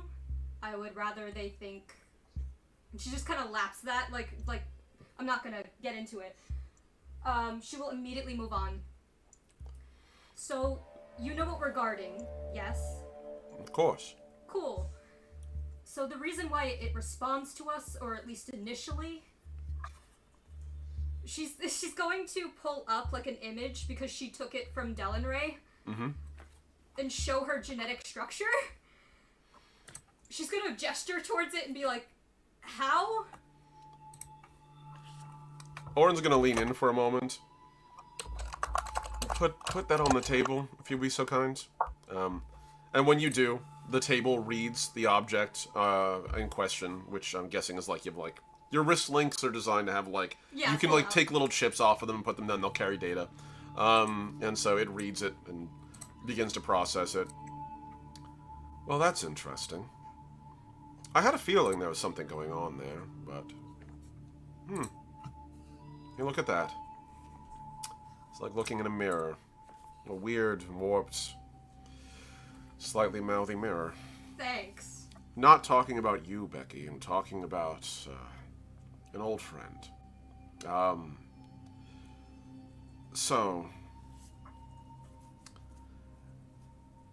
It appears as though as if your DNA structure has been somewhat altered, or is variant from what we would consider the mainline human population. Again, asterisk on this. It's genetics, and genetics are, in a word, complicated. Take it from an Anazali. My people took thousands of years to figure out how to effectively suspend our aging process, and we still fucked it up in 1,000 ways. Just look at how our civilization imploded. It turns out, you fuck with one thing, it causes 1,000 other issues. But humanity is not actually one species in the strictest of senses. You are Homo sapiens, with also genetic material from Homo erectus, and several other hominids mixed in, as that coexisted at the same time, as well as also a lot of other ancient ancestral holdovers. I believe somewhere in the line that's that old saying that humans share roughly about, I think, 75% or more of their genetic structure with a banana. But it's stable, right? Oh, it's not going to devolve or anything. This is highly stable. You're not the only one who possesses this trait. This is extremely rare, but it is, as time goes on, becoming more and more common. So, not everyone is aware of this. In fact, most aren't. But, how much do you know of your human history, Becky Booker? Above table, how much does she know? I didn't take human history. I don't think. You would at least know the broadest of brushstrokes of the war. So, like... I mean, above table, you're living it, so, like...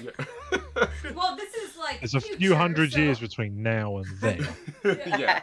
You would be aware of the factions and the faction wars. Okay. You would know who Jonah was, at least in terms of the guy that founded the first faction. And you would know about, like, the big AI systems. You would know vaguely the reasons given to the public as to why the war persisted. I wouldn't know specifics. And you would also know how the war ended, which was an Ataraxi incursion, or a near Ataraxi incursion on Earth, with a massed armada of every faction coming together with the help of the Union to drive them off. You guys kind of had your big Mass Effect... Yeah, you had your Mass Effect 3 final battle 200 years ago. Okay. This is 200 years after humanity nearly went extinct. From a very dumb mistake. She'll shrug and be like, what part of it do I need to reference? There's a term used in your species philosophy called Children of Tomorrow. I'm not sure if you're familiar with it. Make me an intellect roll. Oh, Make me an intellect roll! I'm curious if you actually... roll the dice thing, roll the dice thing. Yeah. Oh, wow. That is pretty bad. That's yeah, that was not one, and unfortunately, my child of tomorrow, I only rolled a 9, so... That's fair. Okay, so you rolled a 4. I don't think you have any relevant skills here. No, so she's gonna know Jack. She's gonna be like, I have no idea what you're talking about. So, back when Jonah, the first factioneer, raised the first human factions, and... it's been a while since I've done my human history, so pardon me if I mess some things and terms up. The first factioneer rose into prominence at the same time as several dozen other major prominent figures across the world. Shinjo Muramasa, or Anthony Speck, as examples. Jarvis. Many other people rose at the same time in highly disruptive political, socio-economic manners, effectively overthrowing your prior human governments and instituting these new social structures that challenged and took those roles. More or less. I'm very much briefly summarizing, but there was, for a time, a term for these highly dynamic individuals, known as Children of Tomorrow. I think it actually happened as a result of a Time magazine article? I don't know. It's been a while. But these Children of Tomorrow, as time went on, revealed to have unique psychological traits. There's some overlap with, like, prior existing traits that humanity has, as an example. ADHD, autism, several dozen other, like, psychological variations that occur naturally within the human psyche. Something about Children of Tomorrow allowed them to have extraordinary future sight, in a way, to describe it. Not truly the ability to perceive the future, but more like all human minds are a difference engine. You're basically a meat calculator processing the future, moment to moment, trying to imagine it. It's what your dreams do. Your dreams are your body looking at your prior experience and your subconscious mind going, well, you've encountered lizards before and you're afraid of being eaten, so maybe you're being chased by a giant lizard tonight, because it might happen. Your subconscious is very bad at gauging the future, but it tries. Something about the way Children of Tomorrow are wired makes them exceptionally good at predicting the future. Their predictive models are very accurate, and they never stop. They are highly analytical, and in many ways, from what I understand, they often, when interviewed, described that they couldn't stop if they tried. They were always pushing forward. Becky's not gonna look happy about that. She's gonna... Tell me, Ms. Booker, do you dream of the future? I wouldn't know if it's the future. Then, let me ask you this. Do you suffer deja vu frequently? She'll be like, yeah, Is it often that things that you dream of in the past come to happen in the future at some point. Does it? It I'm speaking happens. As the GM. I'm going to say at this point, make me a willpower roll. Oh, Jesus. Alright. Where's my willpower again? Do you want the roll vision back on? Oh, you've got it. Right. I appreciate you, buddy. Yes, the second that roll started happening, I wanted to put it back on. But thank you for reminding me. I will need it in the future. I assure you. That's fine. I'll put another moat for reminding you.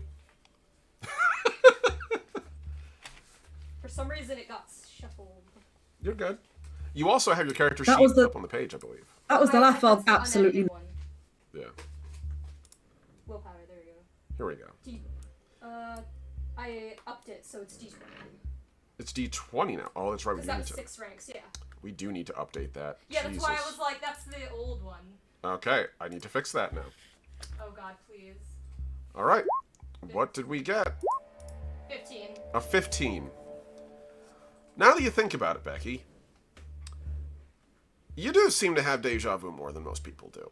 Like, when you were young, you know, you'd be like, oh, deja vu, and like, you'd be like, wow, again? Like, you know, that would happen a lot to you. And every once in a while, you would dream of the future. It's not like immediate. It's not like you actually have, like, you're not an oracle at Delphi. But, like, you do have... You basically imagine many futures from time to time. You're the sort of person that goes to sleep, and then you imagine, like, pretty realistic circumstances. And then... Just builds it the next day in, like, little miniature form. Or, like, you know, it's not quite that bad. You're not quite Close Encounters of the fourth kind, where, like, your character's, like, you know, making a fucking volcano out of mashed potatoes in a fugue state. But, like, you are able to, like, say, like, you actually aren't as surprised by things happening as you think. You don't perfectly see the future. If there's stuff you have no idea that's coming, you can still be blindsided. But, like, things that other people will be like, I don't know, I don't think that would happen. Like, It's like, yeah, it will. yeah, exactly. Your character can more accurately predict the future than most of your friends and family have been able to. Not all of them, but most of them. As I recall, you're adopted, right? Yeah, more than your parents. More than your fathers. So, yeah, she'll just indicate, yeah, just nodding, just like, I'm slightly uncomfortable about this. This is actually a very common trait among children of tomorrow. Not many of them happened at first. They all seem to emerge roughly at the same time. About, again, from where you are, about 400 years ago. But, as the time has moved forward, it appears as though if the children tomorrow is not a recessive trait, it's a dominant trait, slowly beginning to spread across humanity. There might come a day where all humans are children of tomorrow, metaphorically speaking. Who knows? I'm not a geneticist, and that kind of shit is very much up to, fate. I think she's going to pause and go, so would your old friend know more about it? Because he did reference. He definitely would. Becky, what I'm about to tell you, you can't tell anyone. Ever. This is more important than even the Veracity. Your team isn't to know about this. Do you understand me? She'll nod, but she's looking concerned, like... I tell you this because I know you've gone through a fair few things with your family. I know that your circumstances have been different. I know it's probably left you with many questions over the years. A long time ago, a friend of mine was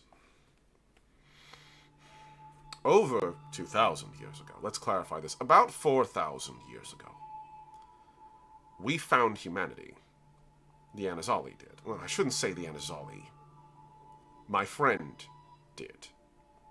He was doing recon, as we often do in the we often did in the Imperial. It's weird talking about this again. Much like the Voyager program and the many different Sojourner programs that the Union runs, we would scout for new worlds to populate and to build again and to find new life. And back then there was much. And roughly around that time frame, my friend found you all. He didn't report you, because you're still here, and you're not an Anazali colony, and therefore dead. But, as a result of his finding you, certain Anazali genetic traits were integrated into a local populace roughly around the area of 0 AD Greece, as I understand. And since then, it began to circulate. She's gonna smirk at that and be like, so I have a new family tree to consider. Something of one, yes. It's not perfect. Again, to avoid the rude parlance, it's not like my friend fucked a human and had kids. That's not how this works. We're a silicon-based life form, you're carbon-based. Our genetic structures aren't even compatible. But they introduced structures similar to our capacity to perceive the future in time.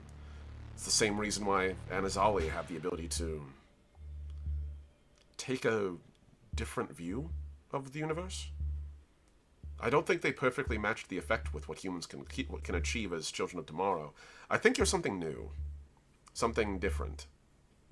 But it was introduced to a very small population. And I guess they survived. And time went on, and, well, here you are. That machine must read it as Anazali genetic data. It must be close enough. So? And there's no way to manipulate it further? No, it's stably locked. You are human. You never weren't human. This is no different than the way some humans have the ability to curl their tongue or have earlobes that are fused to their jaws as opposed to freestanding. It's a trait, one like many. It doesn't make you any less or more human. You just know that it comes from somewhere else. Somewhere a bit further from home. And then she's gonna, again, just the pause. So, final question. Yes. I'm going to try to make our companion, Dylan Ray, feel a little more at home. He's from an older time. I dare say so, yes. Is there anything that you remember that might make him feel more comfortable? I will be completely honest with you, Becky. No. Dylan Ray comes from a fascistic, autocratic era of my people. But don't tell me you didn't have culture. Becky, I don't know. You probably don't know very much about the Imperial. We don't talk about it. For a very good reason. We didn't. Sure, we had art, we had music, we had a million things. Diversions, certainly, but what we became consumed our culture, destroyed it. We became everything that makes monsters monsters. That's the thing that venturing into the galaxies taught us, something that humanity has known for a long time. All of our monsters aren't demons and angels and things that lurk in the dark, they're us. We became the thing that destroyed the galaxy. And we did that by being autocratic, by being fascists, by being terrible. We had a culture, Becky. We killed it to destroy every other one first. But you're helping us rebuild now? On your terms. With your cultures. With what you've made. And that's how it should be. The last thing we need to do is reintroduce Imperial culture to the modern era. It's why the Resurgency is so dangerous. Those ideologies are corrosive. They eat civilizations. It's a cancer of the soul and the mind. And it eats and it grows until it burns itself out. When you humans were on Earth, it could be contained within individual cultural sectors. Eventually it comes into contact with others, but now As our galaxy has grown more and more interconnected and Creole culture exists across the galaxy, it can leap across those boundaries. It destroyed our universe. It destroyed our galaxy. The Imperial is dead because we killed ourselves. The way you're talking about your people kind of makes me worried you don't see as much value as you should. I see a lot of squandered potential in the Anazali. I think we're finally living up to it. But we're living up to it in the same way that a lot of people who miss their chance when they're young and try to make amends when they're old do. It means something, and it has value. It should never be discounted. The effort is what matters. My people are finally free of what they did to themselves. If the resurgency can be kept from what it's doing. But unless something changes, our people will eventually fade. I'd rather them fade in grace than live forever as monsters. I think I see a better future than that. I hope so. Truly I do. I would love to be wrong about this, and there are Anazali who are trying. But I will take keeping us from being bastards again over having us regrow. I would rather us fade a gentle, caring memory than live forever as tyrants. Your best bet, if you want to make Delon Ray at home, is introduce Delon Ray to what things are now. I mean, we have been. He's been, interesting with the crew. Then keep doing it. Delon Ray's future isn't in our past. It's in the now. So water features. I'll introduce water features. That's one way to view it. If you need anything else, Becky, I'm always happy to answer them. But Appreciate it. thank you. Be safe. Take care. And, again, emphasis. No one knows about what my friend did besides you and me and mostly dead people. Tell no one, even Zenith. You have my word. If she figures it out, have her call me. She might, given that Delon Ray's kind of already named us equal rank. She's brilliant and an excellent geneticist. I'm sure it's a matter of time. It's very rare that one of you just sort of falls into the hands of an Anazali geneticist. But if it happens, have her call me. This can't get out. Be safe. You too. And, she'll, the usual turn everything down. It doesn't feel like an if, it feels like a when. Yeah. What out there. The screen winks off. And I'm gonna ask, does anyone need to go to the bathroom? Yeah, I had a feeling. So we're gonna take a brief couple-minute siesta. We'll give a good 5-minute siesta, and we'll be right back with more Legacy First Flight. And also, while we're doing that, you guys can go ahead. Remember, mics are hot as always. I want to take a very brief moment and thank my incredible patrons who make this broadcast possible. Ampersand, Atlas, and JJ Cray. All of you guys are incredible at Tier 1. Thank you very much. At Tier 2, Necronomus and Souls Rolls. I appreciate you guys. And at Tier 3, Mossy the Mighty and Heinrich the Heroic. You guys truly do keep the roof above our heads. We are a small channel. By we, I mean me. That's how small this channel is. It's basically just me. And the incredible people who donate the little bit of time they have as my fellow creatives and players. And so, this is my only real income and my only real job. So anything you guys can do to help me get by, it directly impacts our family's ability to survive. And on top of that, any money you use or you give us goes directly into making more webcomics for you. Getting Legacy First Flight into your hands as an actual owned book, which I'm hoping to do later this year. We're building towards it. We have a publisher. It's just getting the document done. This is all on what you guys help us with. So if you want to help make this game, make my art, make my webcomics, and you want a couple of things extra, you want to read my webcomics 2 weeks early, you want to get exclusive access to TTRPG content as it's developed, You want to see YouTube videos as they drop before anyone else. Go join and subscribe at patreon.com/lastdomdetect. At any paying level, you get all those benefits. And on top of that, if you do donate at the highest level, you can even appear in Gentry Delon Ain't No Fascist as a character. So thank you guys. I appreciate you. And with that, we're going to put ourselves on the "We'll be right back" page. So you guys are good. Mics are hot. You all can chat. No issue. And also I saw Paul saying "Dope line on me." Thank you. I appreciate that.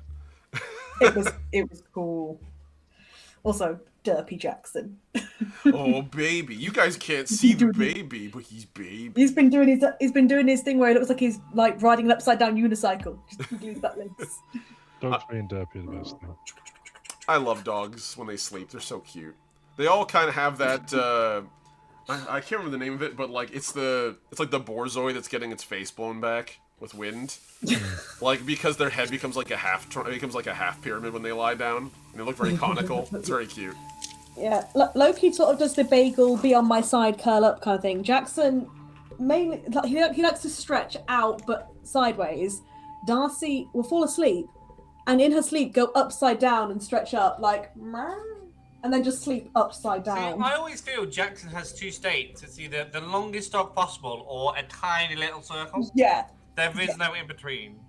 I've watched that dog go round my parents' entire bungalow dragging himself by his front claws with his back legs stretched out in long dog, just like the whole way. Like just the whole corridor. I love that. Our dog, my dog Napoleon, little miniature poodle, the first dog I ever owned, sweet boy, rest in peace, little guy. He lived a long, healthy life. Both my poodles lived a really long life. They both lived to nearly 10 years old. In fact, actually, Napoleon got all the way to, I think, 13. And Charlie, I think, actually got to 11. So they both made it over 10. They did pretty good. But yeah, no, Napoleon used to do this thing with declaring, where, like, whenever they do basically anything where they want to claim territory, usually pooping and peeing, but, like, theoretically, anywhere they want to claim their stand, they don't just bark, they sort of kick at the same time while they do it. So it's like, if they're on dirt, it digs, but if they're on carpet, it just kind of looks like they're doing, like, high heel kicks a little bit while they're doing it, while they bark, in pattern with the bark. So it's bark, kick, bark, kick, bark, kick. It's really cute. He used to do that all the time. It was very silly. Whenever we'd go out for a walk, he would do, like, the littlest pee, and then pop, pop, pop, and it's like dig a half-moon crater around it, like half a foot down, and be like, Charlie, that's like not even a millimeter of piss, buddy. That's too much. It's too much. Good best. Amazing. Also, Omni, hey look. Someone else likes your hooded scarf in your colours so much that they ordered the exact same. That's cool. That's really cool. I love that. Yeah, no, I'm sorry, Ranimel. The We'll Be Back screen has it has no camera feeds. You can't see.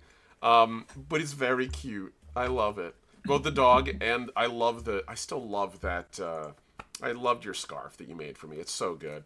Guys, again, go check out my friends in the description below. Like, find their stuff. Especially a certain someone here looks over at Lolly, who's an incredible, like, they just do incredible work making, like, cloths, and I just love it. Crochet things. The crochet.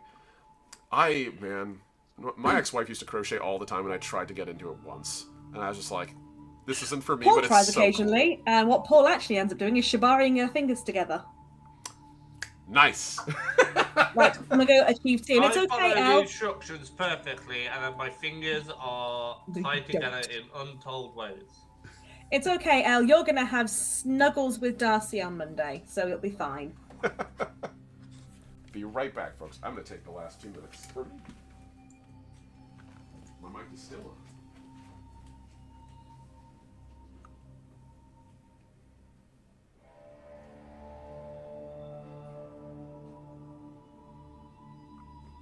It's kind of funny because we were worried about how Louis and Magnir would interact, but I love the interaction so far. It's fantastic. Yeah. Did you bring crisps? No, but I'll Louis. throw them at me. I'll throw them down to you. So much. Magnet's like, he has no idea how to deal with all of this anyway. And then just Louis just like that. I'm helping, mate. I don't know what to tell you. Like, I think I'm, doing the best I can be, really. In any other circumstances and most other people, it would probably be fine. An idea. This is essentially a 15-year combat vet with PTSD you're dealing with. in essentially, he has basically not stopped for 15 fucking I might invite you then, thinking about it. After fucking up ways of building rapport with you by asking you these questions and ask you in Discord, I'm going to invite you down to the shooting range, which may be more your style. Yeah. Yeah, we'll all have a training session. We'll have a training montage. Yeah. Becky. Yeah. Not Becky, that's your fake name. You're good. No, go ahead. That's fine. Yeah, Becky, that'll do. I did not know you had a cool school tattoo. Oh, yeah. I've never seen your arms. Yeah, that's amazing. Yeah, I got it when I was fresh out of the hospital. So it was like, it was one of those things where it meant a lot to me. Yeah, so cool. Fair. Very nice. I have also just realised, at this point, none of you have ever seen Mogni out of the hard suit. We have not, actually. Gonna see you naked. I almost spit my water.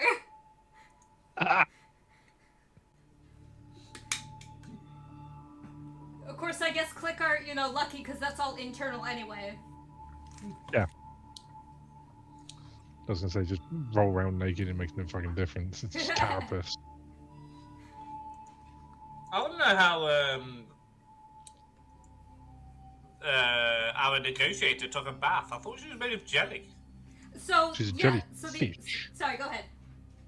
What's to say? Their own army are like jellyfish. They can suspend themselves and basically float in water. They don't break. They have a membraned out. Yeah, but I don't know. That's weird. They are I think literally Libby an would have aquatic questions. species, so yeah. Yeah, we chill in water, bro. What you mean? The funniest thing is, if Mogni did the same as Maya, he would drown Yes. instantly. You just sink to the bottom. You're in a tank, and all of a sudden, He wouldn't even have to sink, purely because as soon as all of his carapace is coated in water, he drowns. Can't breathe. I mean, is your hard This suit is- airtight though? That's fucking scary. The hard suit is, Yeah. yes. But yeah, if he's not in the hard suit, so he's not sealed, he would drown almost instantly. That's fair. It's fine. Yes. We'll go swimming, and he'll still be in his hard suit. They just walk along the bottom Yeah. of the water. Just in the hard suit. Mhm. Ah, the hard suit is now scuba.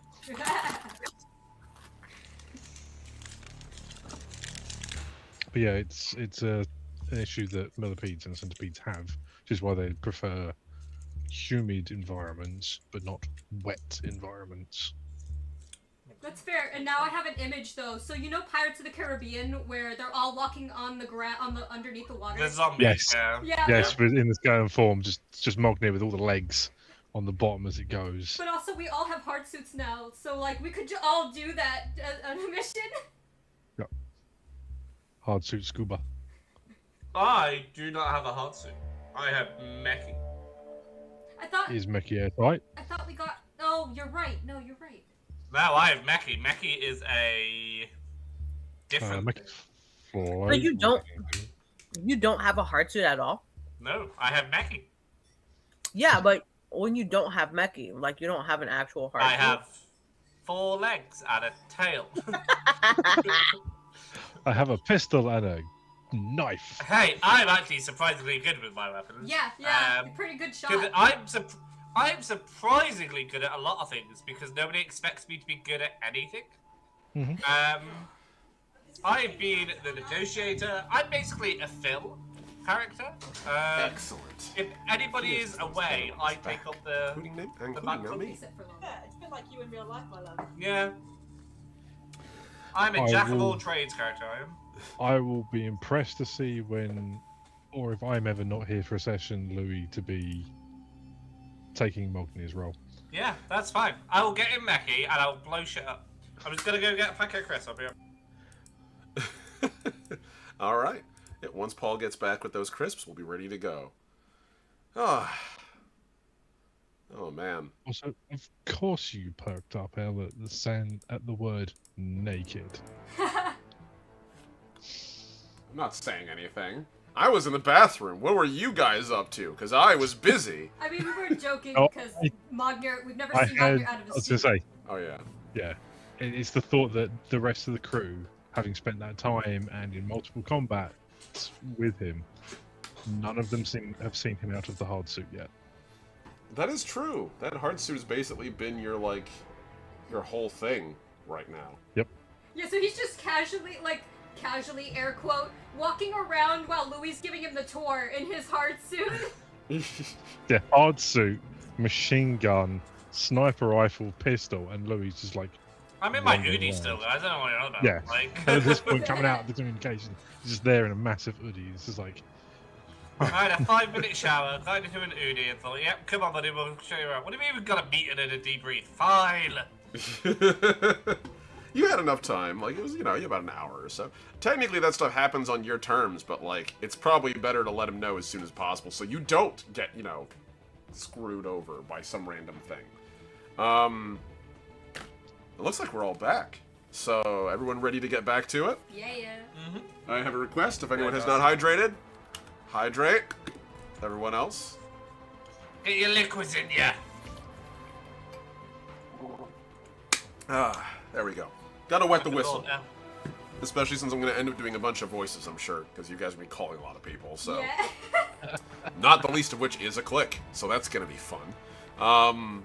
So, without further ado, let's get back to it. Thank you guys for your patience. This is Legacy First Flight, our fast and light tale in the world of tomorrow, as we return back to our game.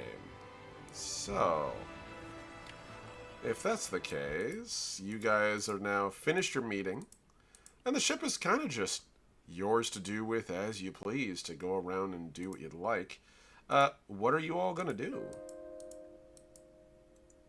Get set up for a surprise party for Dylan Ray. That's fair. So that means you have to head out to that outpost, and Yeah. so you want to head to the outpost before you do the mission? Can we? Is that actually possible with the time we have? When you take this mission, it'll be your next destination. You can set up a party for Dylan Ray if you want. It'll be a 5-day diversion. Because it's 2.5 days to fly out, and 2.5 days. I don't think we to can get there. afford that, unfortunately. Can we not have the party on the ship? Dylan Ray's not on the ship. He's on the ice base. Yeah, you guys. Oh, dang. You guys currently have him on the world of, and I want to make sure I got this right because it's been a hot minute since we've been there. It's been a bit. I believe it's the world of Tromsky. Yeah, Tromsky 2F. Yeah. Which is an icy colony on a little backwater world that's more or less been quiet. Technically, But we can invite him to the Janet Ray prison. has... Sorry, go ahead. Considering Dan Ray doesn't know about the surprise party, we could delay it. it's not a delayed party if it was never scheduled in the first place. That's fair. It's definitely something you could look into doing for sure soon. Like I would recommend after this next mission probably swinging back around by your To get some outposts stuff, yeah. and just to check in, see how things are doing, fortify it. You might need them soon. Okay. So Yeah, she'll send premature invites to the Voyager team, be like, "We're gonna do this. This is what we're gonna do." you start the planning process. Yeah. Open it. Create a signal chat for it. You know, get that going. Hey, no, we can't do that. It'll leak to Dan Ray, okay? I've seen those signal chats. Anyone can be invited, alright? You're totally right. You're absolutely right about that, Paul. Of course, I should have known. We don't want to make the Pete Hegseth mistake, obviously. Before you know it, the entirety of the galaxy will know about the party, and they'll all be, chiming in, looking at it, and sharing it with the news. Okay, so if we're not doing that, then immediately trying to contact Tori then. Okay. So we have contact Tori as an option. getting topical. I'm never not topical. I'm a political organizer. I'm always there. That's my life sits with that shit. So, all right, I'm gonna put this here. There we go. I know we left off when Becky was having a chat with Troy. JJ, did you say Maya was coming to Zenith's room? Yes. Yes. Yes. All right. Ooh. Let's pick up with that. I want to know what everyone's plans are for like the rest of the session, because the rest of the session is all you guys. It's downtime, baby. So now you guys get to choose what you do. So I hear that JJ and so namely Amaya and Zenith are gonna have a conversation shortly in Zenith's room. Becky wants to contact Ettore, and I want to make sure I got this right as well. Paul, I believe you said you were interested in contacting Ira as well. Yes, I'm currently, whenever it gets round to us, in Mognir's room. I do have plans to also visit Zenith, but I will obviously wait after. Isn't she so popular today? If there is time, I would like to visit Lieutenant Era, but that can wait for a later date. Okay. Probably easier to do Lieutenant Era as well today, too, so... You probably want to do that, like, as soon as possible, honestly, before, like, who knows where he's gonna go. I wrote things down. I don't recall them. That's fair. I believe I have access to them, because I still have the Discord open. Yeah. So, yeah, they're researching stuff, touch base with wife, touch base with Common Ocean person, fine, cool. Okay, yeah, sure, sounds good. So, let's start off first. If she ends up doing minimal of those because everyone's talking to her, that's fine. Like, that's fair. Let's start with the conversation with JJ with Amaya and Zenith. So I was gonna say real quick, Zenith will probably get to her room sooner, so I have time because I'm gonna swing by to my room first. Okay. Grab the weapon and then go to Zenith. So if Zenith wants to do something first in that meantime, while I'm coming to her room. Yeah, while I'm jellying around, she's got time. Very fair. Okay, so we'll start with you, Zenith. Gonna throw you right into it. So, you said you wanted to do research on the armed gauntlet thing. You also wanted to touch base with your wife. You also wanted to touch base with the Common Ocean contact.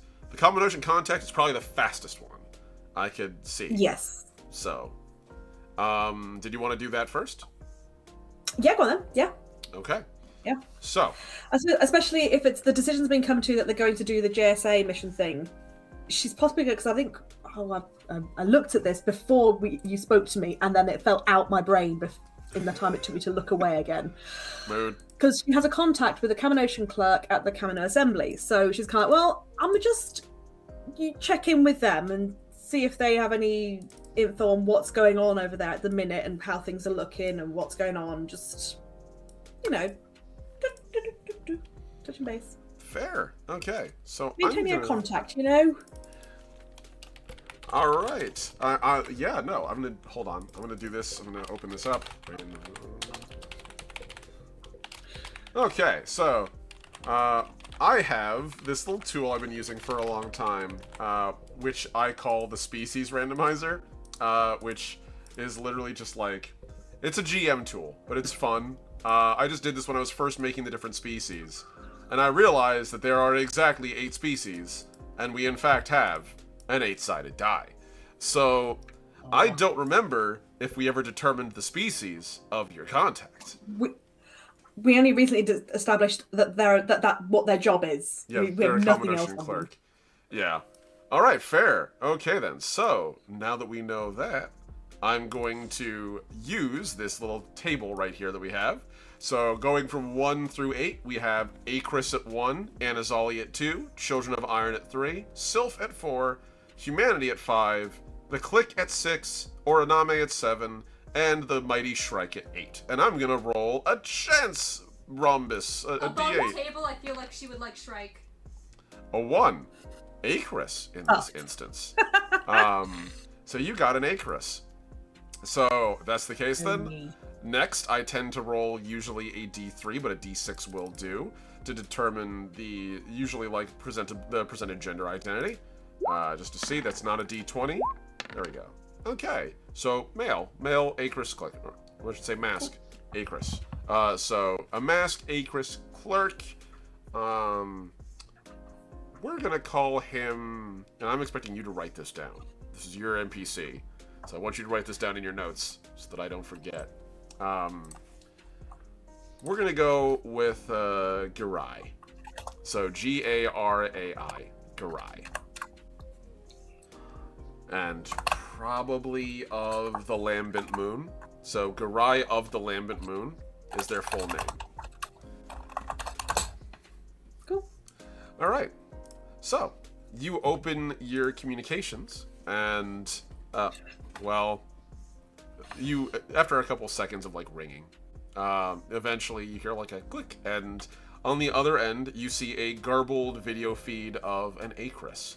I'm gonna say, like, because Lambent Moon, they tend to be more like speakers, clerks, political operatives. So this particular one is almost like a robin, kind of has like a little bit of a crest on the front of their head. Very brown, a little bit of like splotches of blue, almost like a blue jay, a little bit. Sort of peers into the camera, and you can see they're like walking through the middle of Kamino right now, surrounded by people, just like walking around doing their thing. Yes, what can I... Oh, Zenith. Hi, Zenith. Hi. Sorry, middle of lunch, just walking back. What can I do for you? Apologies to disturb you during your downtime. I was just wanting to check in and see how things are at the moment over at the Assembly, given recent events. Well, let me just... pardon me, excuse me, sorry. Watch the fucking wings! And you can see, like, he's literally just, like, elbowing his way through a crowd, and eventually sort of gets into what looks like a little tiny, like, open green patch. Kamino is surprisingly vast, and there's not that many people that live on it. The majority of people who live there are visiting, and so it's not much homes here. So they have vast parks and green spaces in the actual, like, center of Kamino City. And so he sort of goes into one of these vast green spaces, sits down on the bench. So, to be honest, I'm guessing you're talking about whatever the hell happened on Xol. I mean both that and anything else that's been going on.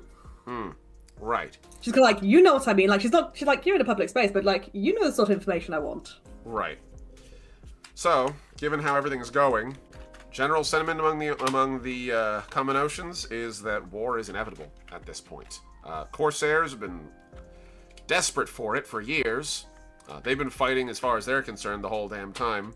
And of the many different factions that exist at the time, well, they're just kind of happy to have it out in the open and finally done.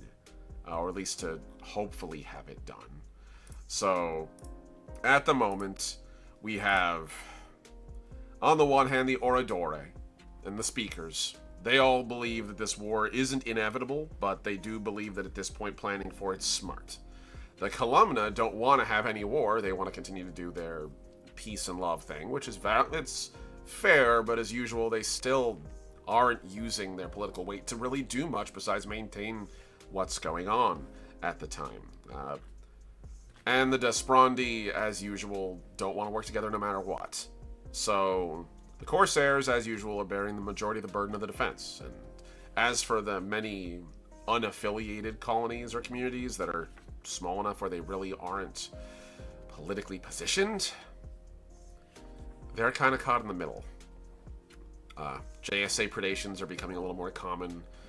There is some worry that Evanti scout ships have been coming through a lot of our territories more regularly, and it's starting to become a concern.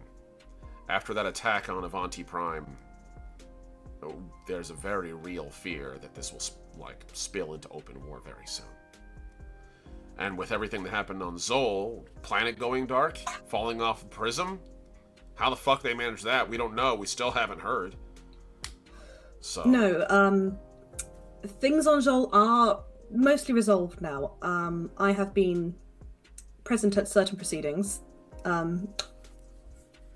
Good. Enough to know that is not a matter that... How to praise it?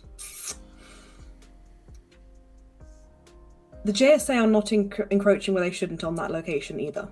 And that has been ensured. Oh, thank God. I'm not gonna lie, spirits have been sweating underneath my feathers for weeks about this shit.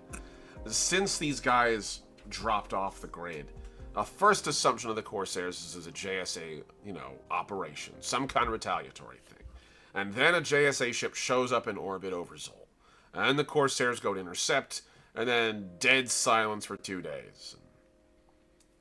As far as I know, the JSA ship is still over it. But if they're not doing anything there and they're not making any moves, that'll be good to hear. I hope that one of the actual speakers says something about that soon, because right now the Corsairs and honestly even the Desperandi are getting antsy about it.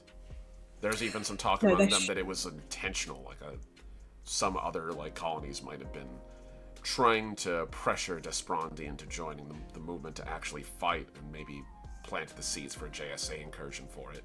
It's all spin foil and bullshit, but Oh, of course. No, as ever, the Desperandi, as they want to be, are reluctant to be involved, as you are used to them being. But no, both the Corsairs and the JSA have been aware of the situation and have both been present and then left the area. Good. Well, that's one weight off of my chest. That's one less crisis in a sea of crises going on over here. Yes, and in terms of things on Evanti Prime, I'm aware that there is still ongoing upheaval there also. Yeah. That was a difficult situation to disentangle from, or disembark as the case was. I can imagine, yeah. I'm not gonna pry. I won't, it's not my job, but just know right now, our big worry is if Evanti Prime, if the Evanti Parliament votes to start incursions, the whole sector's gonna light up with violence.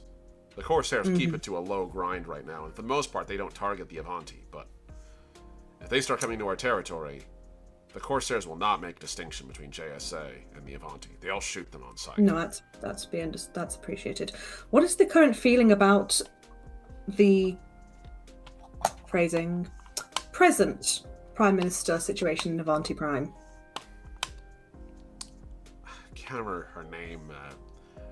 Serrano, Oregano? Serrano, yeah. Serrano, alright. I knew it was one of those. I can't remember the name because my brain doesn't work, but Zenith, when she goes, this name. Yeah. Serrano, yeah. As far as we can tell, the usual, kind of politician that we see out of there. They have that kind of love to maintain systems of power, not really challenge them in any meaningful way, but when it comes to maintaining a degree of peace over the region, preferable to all the warhawks that she's opposed to. This is the reason why we don't get behind the Evanti Parliament. It's a million bad choices, and you have to choose one. And we don't choose any of them, but if we have to choose Serrano over the other guy, if we got a vote, we'd vote for Serrano. Not that we want a vote, for the record. We want to be left the fuck alone. No, not that there's a formal vote going in, but no, I appreciate that. I may be investigating some matters regarding the situation there and regarding the leadership there. I will ensure that the interests of the Kaminoan Assembly are factored into what we do. All right, it's good to know. There's one last thing before I go that I should really tell you about. So, we've been getting She doesn't do that, that's me. Yeah, that's fair. I've been seeing more and more reports come through my desk from various speakers, mostly from small unaffiliated colonies that are common ocean but that haven't chosen a side. There's rising political groups that are occurring within those areas. As far as I understand, you have of course the existing factions that we deal with, but then there's this new one. They call themselves Unionists, and they're bad news from what we're seeing. Galvanizing a bunch of folks with this weird nativist talk. A lot of them really, really getting aggressive. They're like Desperandi, but even more. I don't mean to speak bad of the Desperandi. They're decent people. But the ones we're talking about here, these folks are talking about the sector like as if we're the only ones that should be there. And they're starting to gather people under their banner. For right now, it's pretty well contained to small worlds, but like starting to get reports of this showing up on columna worlds. That's a fucking problem. Because the columna don't do shit. Again, that's a lie. They don't do anything politically dangerous. And if these guys get a foothold there, they're not going to be opposed. All the columna will do is say that we should do what we've always done. And these new guys will show up and tell them they need to start killing people. I'm worried about it, personally. It isn't huge yet, but it reminds me of some of the stuff I've been hearing coming out of the Evanti Sector and the JSA, where they're getting these weird political movements that are getting very aggressive, very violent, very quickly. Even the Corsairs are concerned. No, that does sound like something that needs to be kept an eye on, or perhaps looked into. Could I ask that you keep your ear out? Should you hear anything relating to the phrase resurgency? Yeah, sure. I'll keep my ear to the ground. If you do come across the phrase, then don't put yourself in difficulty, but let me know. Yeah, sure. I'll keep my ear to the ground about that. And if I hear anything, and as he's saying this in the background, you hear, "Hey, Garai, what are you doing, buddy?" And I'm like, shit, I gotta go. I'm sorry. Okay. Understood. If there's anything that you require from me, as ever, keep in touch. Of course, sure. I'll let you know if anything happens. Take care, bye. Hey! And it cuts off, like right as he's turning around. And about now, Amaya, this is when I would say you would probably arrive. Everyone's so busy. It's what happens. We don't have downtime because we're busy. We have stuff to do. Fantastic. It's great.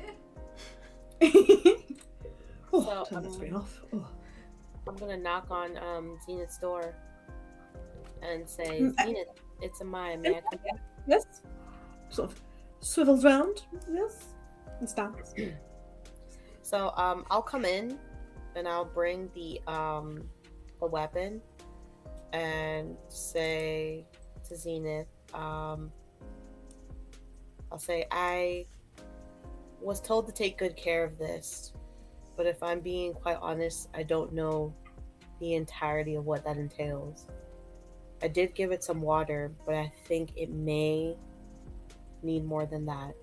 So I was wondering if you had a chance, if you had time, if you could take a look at this for me and kind of just give me a rundown on what this will need to be in optimal condition to take good care of this gift. You don't see this often of Zenith. That's, until recently she's not been that emotional, but you do see her when you sort of present, she sort of goes, kind of, woo, kind of thing.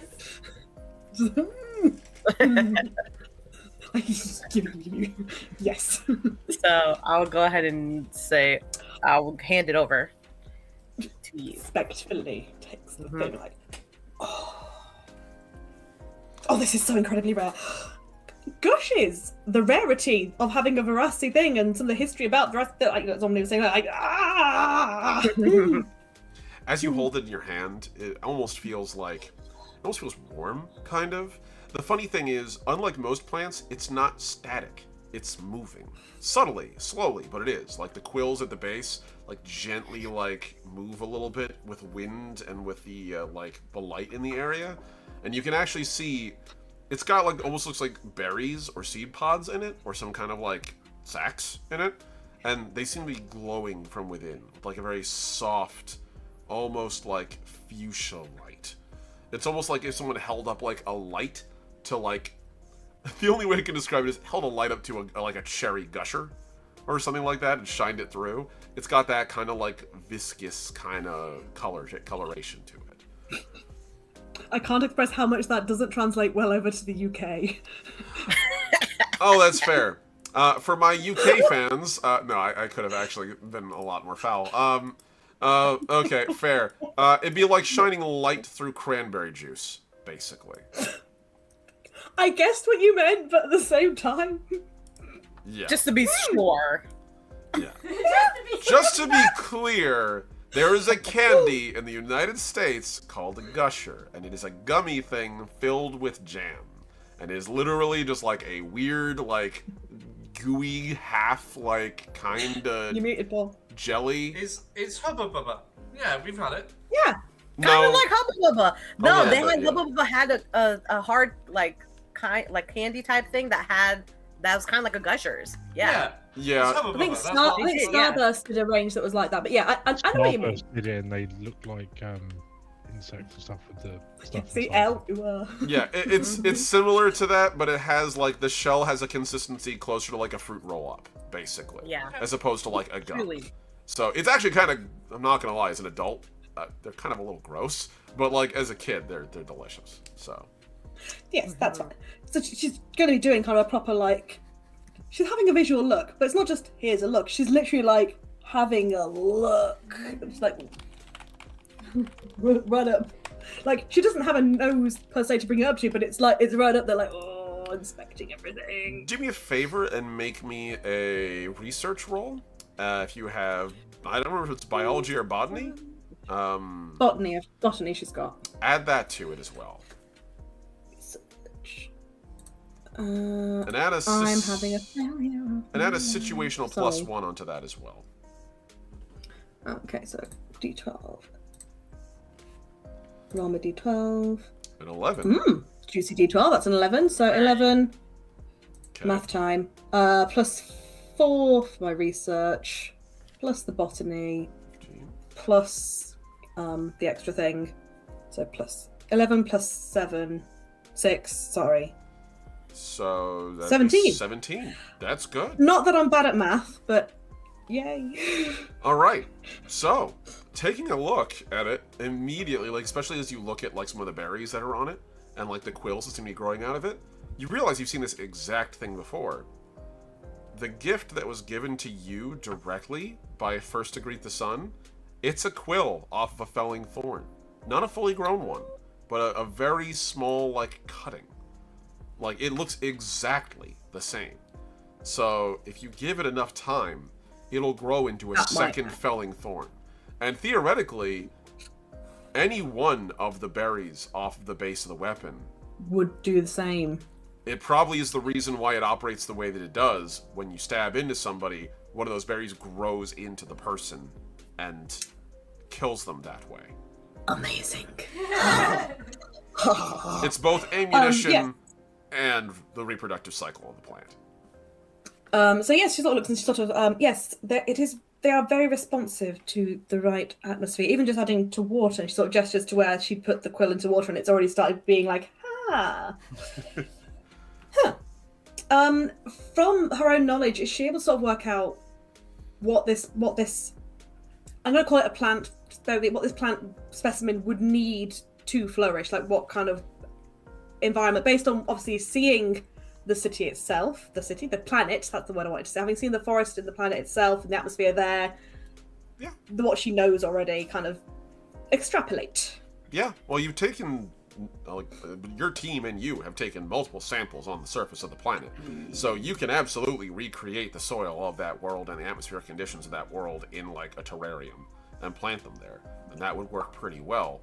As far as treating the sword, which it can be planted, and when it does, it literally grows a root system.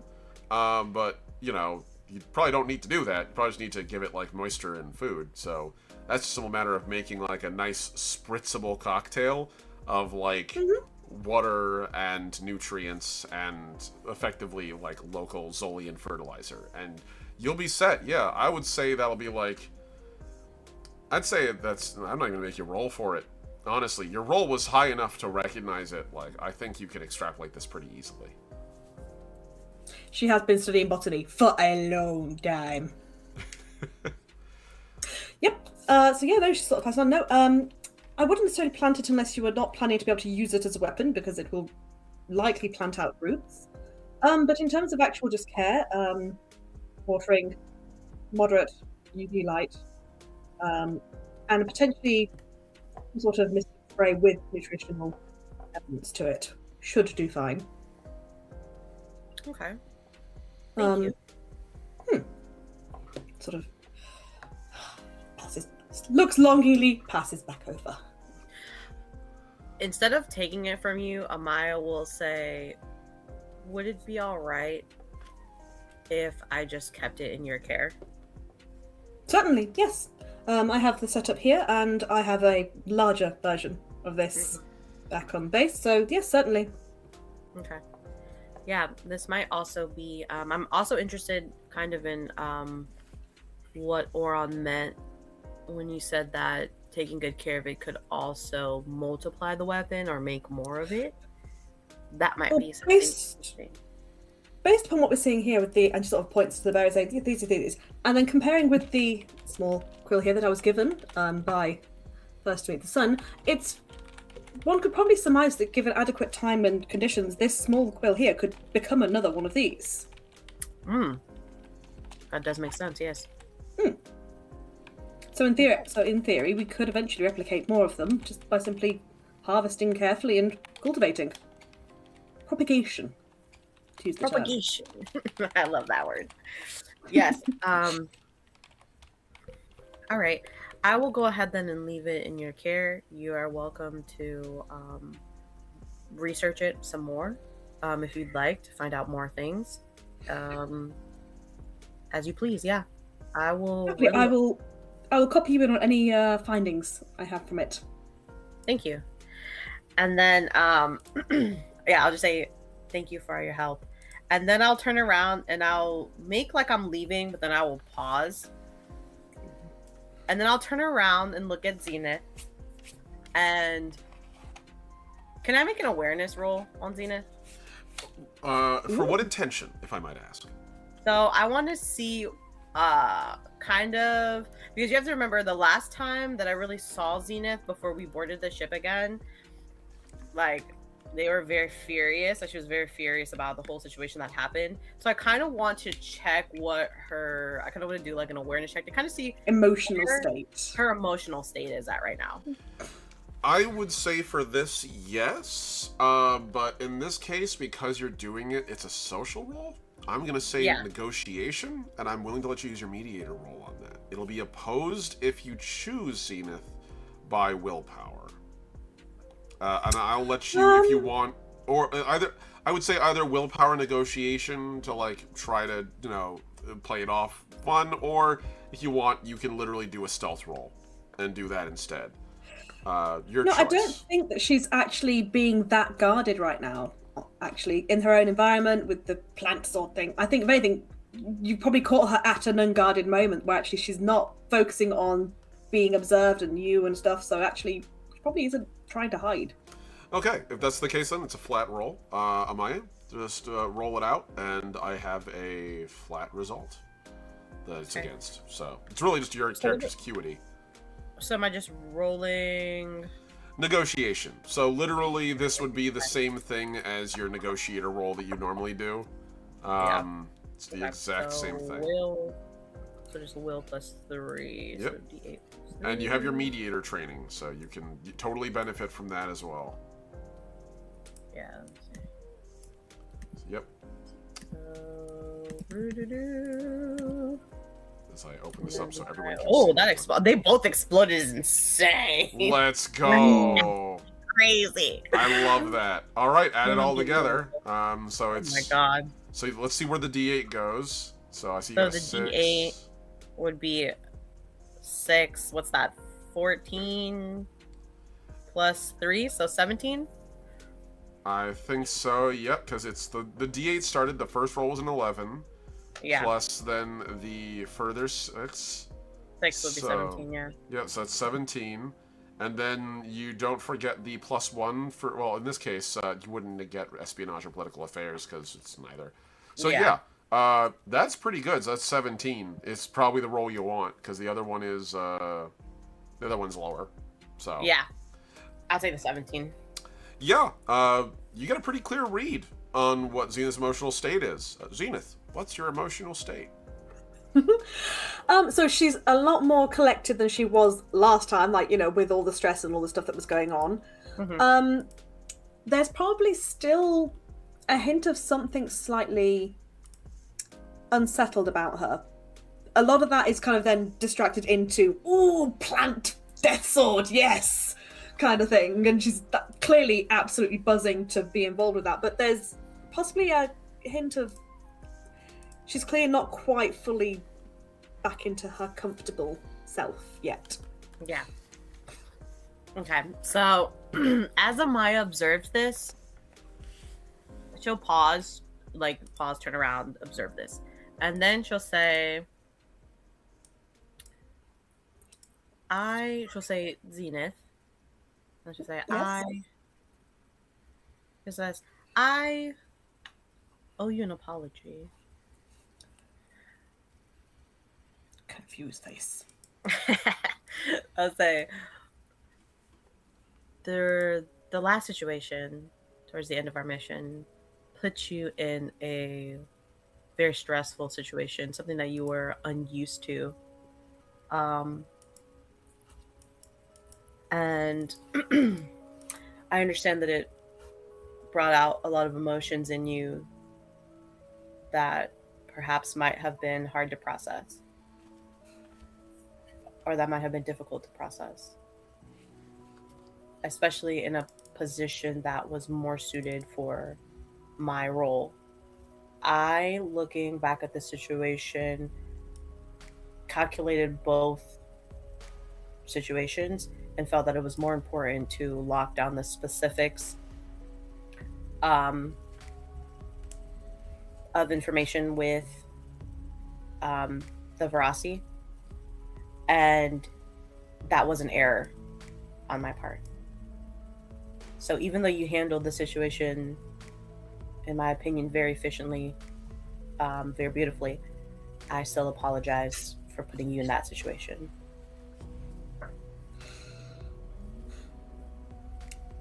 Okay, so there's I don't know if Anazali blush, but if they do, there's the hint of that. Kind of the embarrassed, like, They do. Usually blue, though, Oh, because yeah, you have blue blood, so. Yeah. so she blues.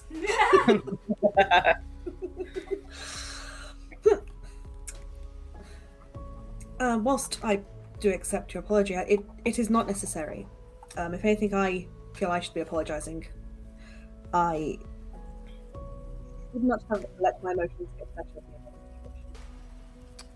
I would think that presence of the history of my people and parts of my own history there may have become entangled and caused me to react in a more emotional way than I would have preferred. And I'm just pleased it didn't damage the negotiations as they were, and I appreciate your logic in the decision you made, and I think that was a perfectly adequate decision that you made, and it's a perfectly acceptable choice. I will do better next time.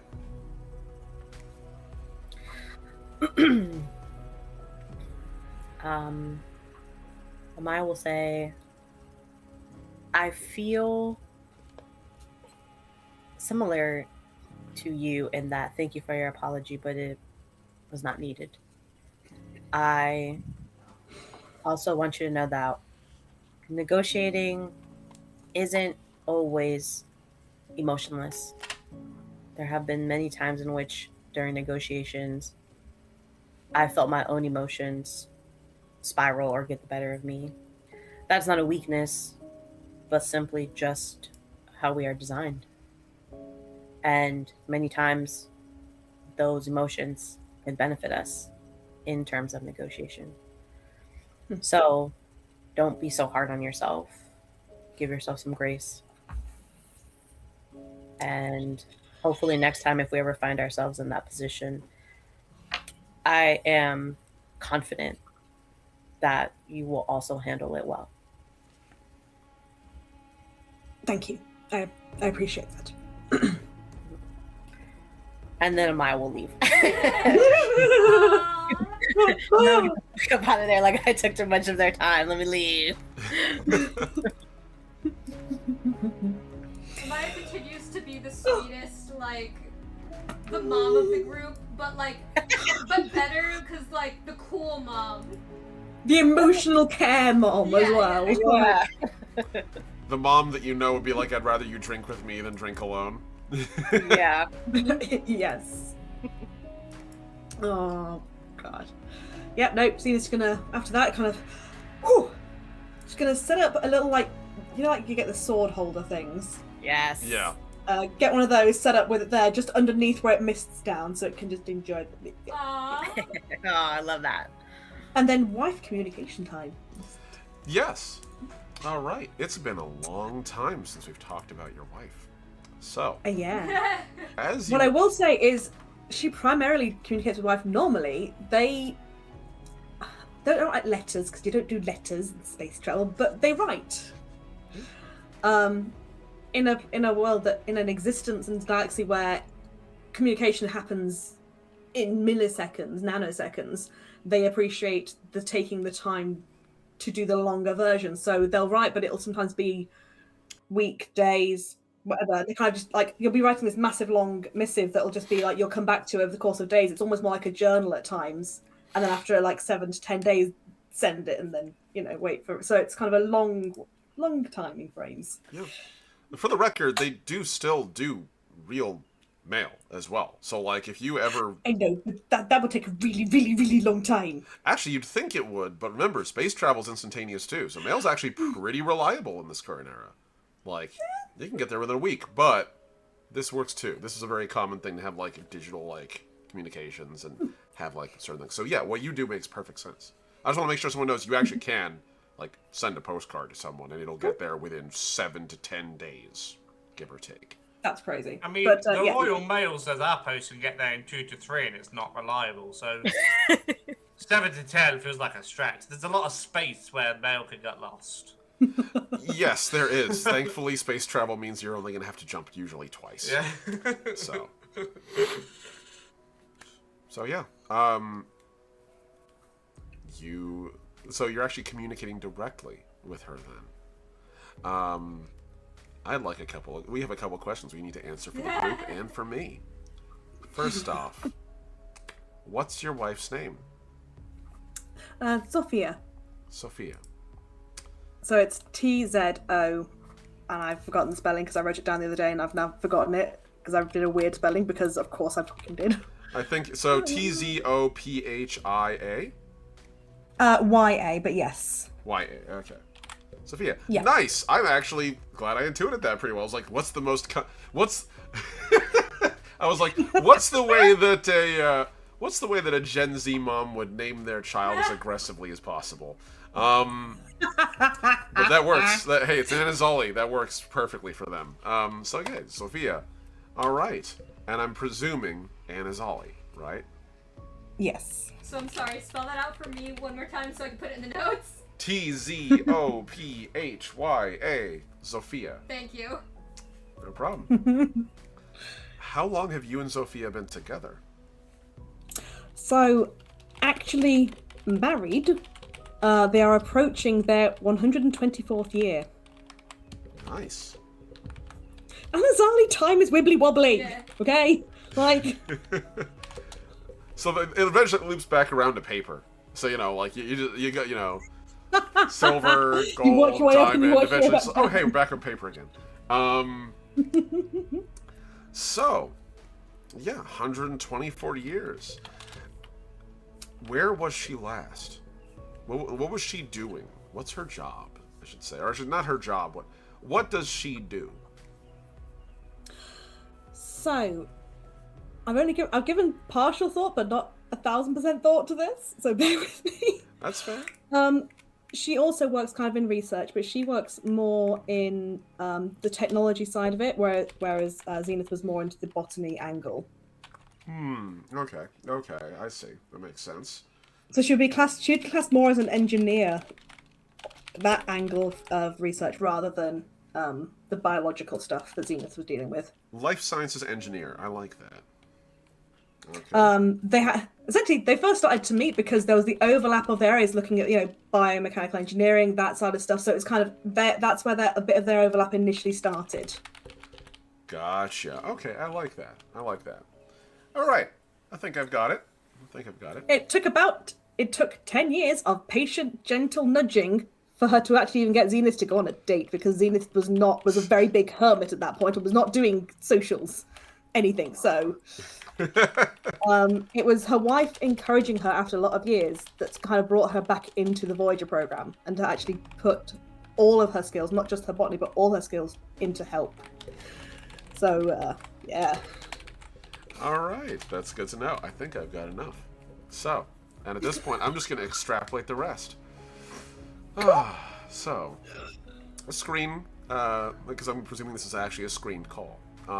So, a little bit of beeping, and after a few moments, the screen turns on, and you see another Anazali, Zofia.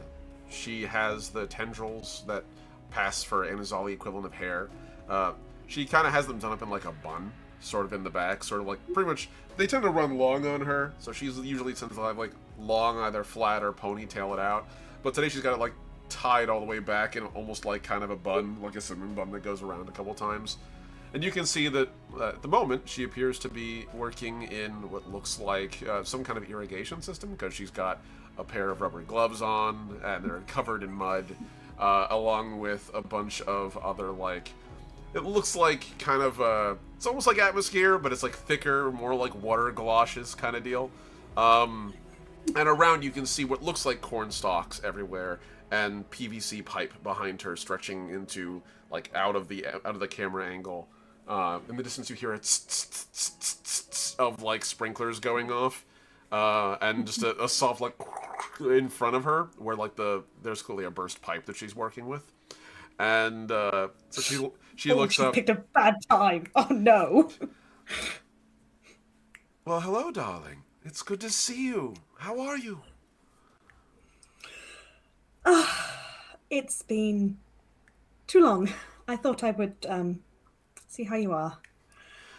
Well, it's not everyone who's out saving the galaxy and takes a pause for me, so I suppose I can make some time for you. Besides, these pipes aren't going anywhere.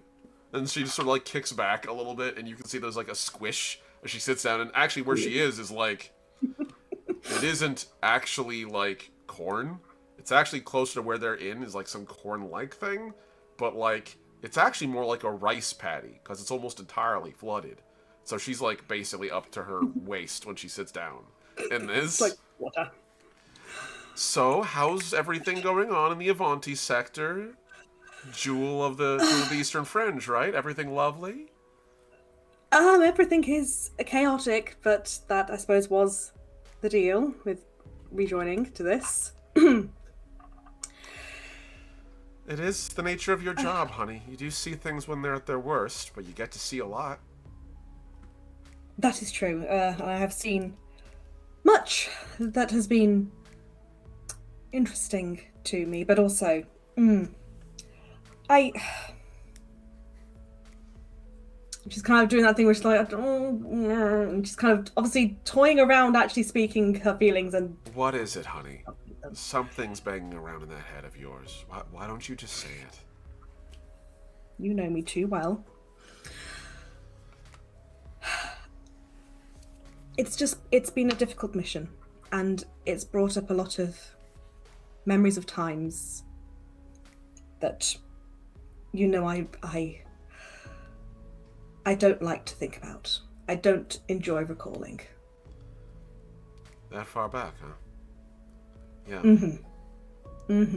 I get it. I do. There's not an Anazali alive out there that doesn't have that dark secret that we're trying to keep of our own, right? Everyone did terrible shit back then. Even if we didn't do anything, it's terrible enough to do nothing.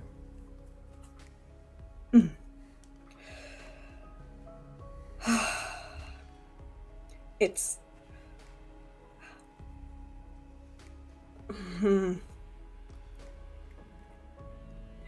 it's putting me more back in mind of my time out when I lost everybody, when everybody was gone. And I am trying very hard to integrate with my new team, and it is hard to do, and I know I am honestly probably failing at least 3/4 of them or more. You're always too hard on yourself, honey. Love, you know, remember when we first started dating, and Not everyone is as endlessly patient as you. and not everyone was overly critical of themselves as you. Knowing the people that you have to be working with, and from the letters you've sent me, they are a very colorful crew. You gotta give yourself a little credit. You're not exactly in a normal social situation to begin with, and you're constantly getting thrown into high-stakes situations, and the whole galaxy's on your shoulders. Honestly, if I were in your shoes, I probably would have killed a couple of them with a rake by now.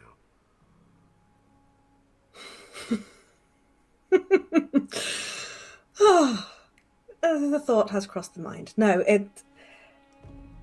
there are invitations, and I'm enforcing myself to say yes whenever there's a social engagement requested. But I know I'm not seeking it out, and I know I mean to be. But I just, after this last mission, the old habits of become a hermit. It's safer to just not engage. Don't get to know their names. Don't get to know anything about them, because otherwise, when they're taken away from you, it just makes it worse.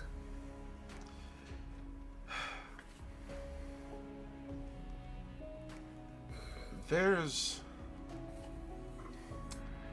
this plan I work with lately. Pisses me off, because the only way to grow it is to take its roots, chop it up, and then plant them in different places. Humans call it a potato, and delicious, and I hate it, because in order to make them grow, you need to chop them up, and it looks like you're murdering them, and you think you've ruined it, until a couple of weeks later, some of them start to shoot to the ground. And every once in a while, you can plant a small one.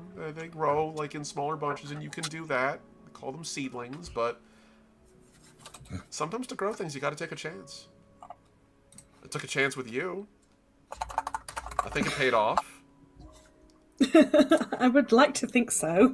Yeah, well, most partners don't, most partners don't take commitment seriously enough to still be messaging their wife while they're saving the galaxy halfway across it. 120 odd years later, right?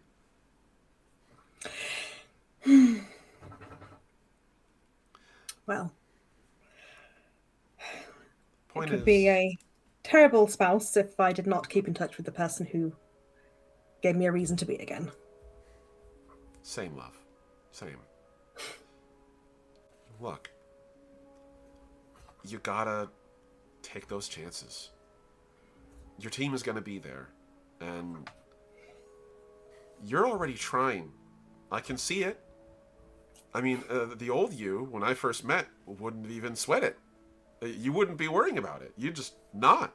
And then I'd have to point out the fact that it's not normal for someone to stay in their hab all by themselves for weeks at a time and then only speak to me because I'm bringing you food. You're better than that. You've grown. And you should keep trying on your own time. Don't burn yourself out, but keep trying. Because distance won't make their disappearance better. If they go, it's going to hurt you no matter what.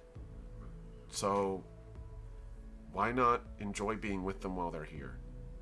Even if there's pain at the end, if you're going to get the pain anyway, might as well get the pleasure too. True. Well, hopefully they won't lose patience with me. I'm sure they won't. Knowing you, they need you more than they realize. And you probably need them too.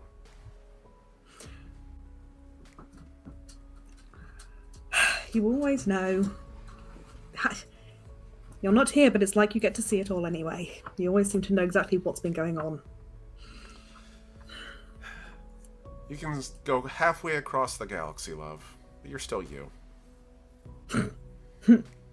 And you're still you, up to your waist in liquids and mud.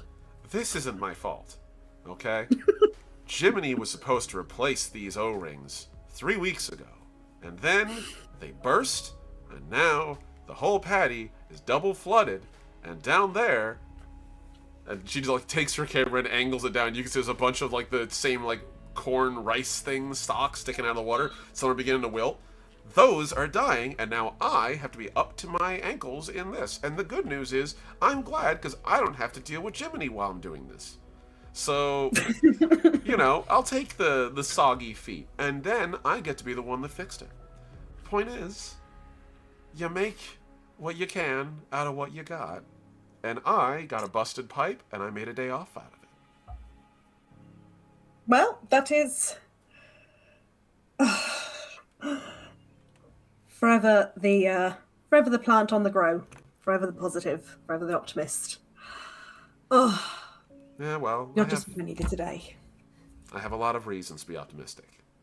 Not the least of which knowing the most capable person in the galaxy, and the person I know is the best in the galaxy, is currently trying to save it. It's in good hands. Thank you, love. I'd better go and let you salvage the plants as best as can be. I will send you a letter again soon. Same. Take care, love. Be safe. And you. Bye, darling. Bye. Cuts. So cute. That was adorable. Oh my god. Yeah, that was adorable. That was dirt.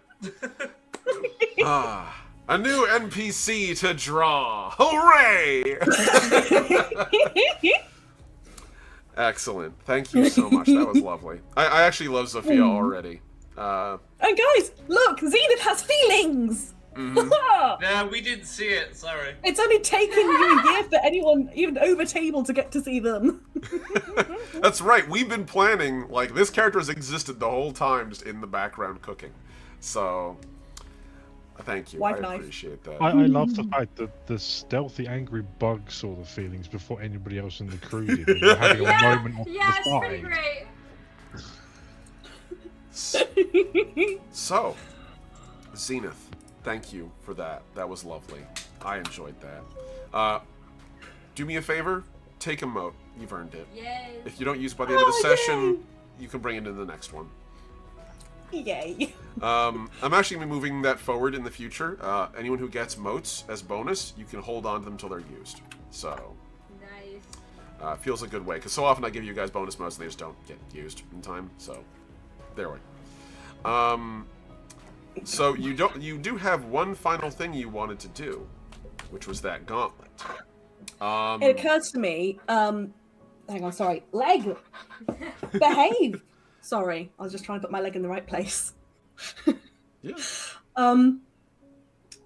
It occurs to me that was put forward, but it occurs to me actually, the gauntlets probably isn't on the ship. It probably is back on a base, in which case that won't be able to happen. So that's fine. Actually, no. You have it here with you. You guys took it with you for Oh, security. cool. Yeah, Oh. we brought it with the severed hand and. Oh, okay, cool. In Yep. which case, yay, we got it. If you did have it originally, you studied it at your base. Specifically, I believe you studied it on Narasu, I think is where you guys took it first. It's a nice one, yeah. Yeah, the Free March planetary outpost that actually is like a delightful little vacation, like, and basically mountainous tree world. But you know, you guys took it with you when you left for security reasons primarily. But it is currently inside of a cooler, inside of your, actually inside of your bay right now. Hey. If you want to take a look at it more or dig into that more, you can. You all also, I do want to put this above ground because this isn't just like, I'm going to take a pivot away from Zenith if that's the next goal. You all still, if you want, can contact Horak because he still has a more formal like briefing to give you on the mission and on the details of, if you'd like. No pressure on that. Likewise, also, I know we have Louis, and also, because I know Becky's done her thing. Zenith has done her thing. Mognir, I don't know if there's anything in particular you want to focus on. And I know, Amaya, you did a little bit of what you wanted to do, but I don't know if there's anything else you would want. So if anyone has anything else they'd like to do before they do a briefing or dig more into the research, now's your time. Mognu would not be doing the briefing. He's never fucking spoken to Horrok before. Okay, that's fair. No idea who he is. He had one destination that he was going to go if the interaction between him and Louis, once that resolves, he has a specific location he's heading for, and that is to go find the Quartermaster and the Armory. Excellent. Okay, we can do that next. Don't forget, I also want to speak to Zenith at some point, but they're the only two things I want to do. Okay, so that's right. So that's... Oh, that's right, yes, because you wanted to... And I just want to make sure I got this right. Because, yeah, you said you wanted to reach out to the JSA person from the last mission. I'm not too fussed about the RR person. We can not do that, that's fine. I still think we can. I want to get that done, because I will forget. And also, you guys have a limited amount of time before your ship departs, and you're not within direct line of sight communications. So, all right. So let's, if you don't mind, I want to do a raw first. Then we'll jump over to Mognir, and we'll do you with the Quartermaster. And then we can go to the to Zenith and the working through what's going to happen next. Okay. And the rest of the research we can do in the next mission, because you guys have time. You've already decided. My big thing was going to be, you guys have 2.5 days till you get to the jump point to make your decision, and you guys made your decision before you even started burning. So, like, you're good. Sweet. We're efficient. I'll take it. So, Louis, you know as well as I do that there's a limited time frame for your ability to stay in contact with the JSA ship. As you guys begin, the second you guys decide on where you want to go, your ship begins burning for the jump point, which is just 2.5 days out from the star, or from the not the star, but from the ship, from the world you're on. And as you're flying at these speeds, as soon as the mission is over, I presume you'd probably go to your room and get on the comm and try to contact Ara via. You probably actually, now that I think about it, you'd probably have to ask the ship quartermaster to try to make a direct connection first, to then have Ara contact you privately, which you can probably do inside of the captain's room again, since it's a direct QEC to QEC. Yeah, the briefing room. So, you know, the captain sort of nods. Right, we'll get on it. You can take it inside of the room there. Give us like 5 minutes, and as you go in, you can hear outside like there's some comms squealing, and eventually like a connection made. And after a while, you hear the speaker inside of the QEC room go off, and it's Shiara. The connection should be established. You can speak whenever you're ready, Louis. Stunning. Thank you. Thank you for that. Ara, you there? The V screen turns on, and standing, really like it's mostly you presume standing on the bridge of the ship is Lieutenant Ara, who is he looks yeah, make me an awareness check, because there's a lot going on right now with him. Okay, awareness. Hey, that's intelligence. That is less than ideal, but it's +3, so that's fine. We do bam, and look. Oh, never mind. They both exploded. Holy crow! And it's still exploding, by the way. There's so many explosions. 17 on my awareness, apparently, despite only rolling a d6 twice. Yeah, no, that's pretty great. You see, this is why you love exploding dice systems. This is why you always roll in this system, even when you're untrained. You never know. You only got to know Ara for a little while, actually, but you had a couple of good conversations with him. Yeah, we had some. Yeah, like we got to know each other relatively well. We spoke. It was nice. Yeah, and you can see that he's not doing too hot. He seems like he's kind of ticked, I guess, upset. Like he's not angry at you. He just seems like he's grumpy is really the only word I would use to describe accurately. He's just upset. You can tell he's like clenching his teeth a little bit as, or, you know, he does have a beak, but there's teeth under the beak. It's actually like a jaw assembly. It's fine. He seems like he's still working through the emotions of what happened on the planet. I'm here. I wanted to reach out. We didn't really get a chance, you know, not to say goodbye, but like to regroup and shake hands and, you know, respectfully say farewell. I wanted to make sure you're all right. Thanks. I'm... All right's a bit of a word to use right now, but it'll do, I guess. I'm okay. I'm trying to recall. I don't think Louis knows how he left. I wasn't there. No. Like, what happened? So at the end of the standoff, I returned back to the group. No, yeah, that's fine. Like, what? Like, I was there. Louis wasn't. Yeah.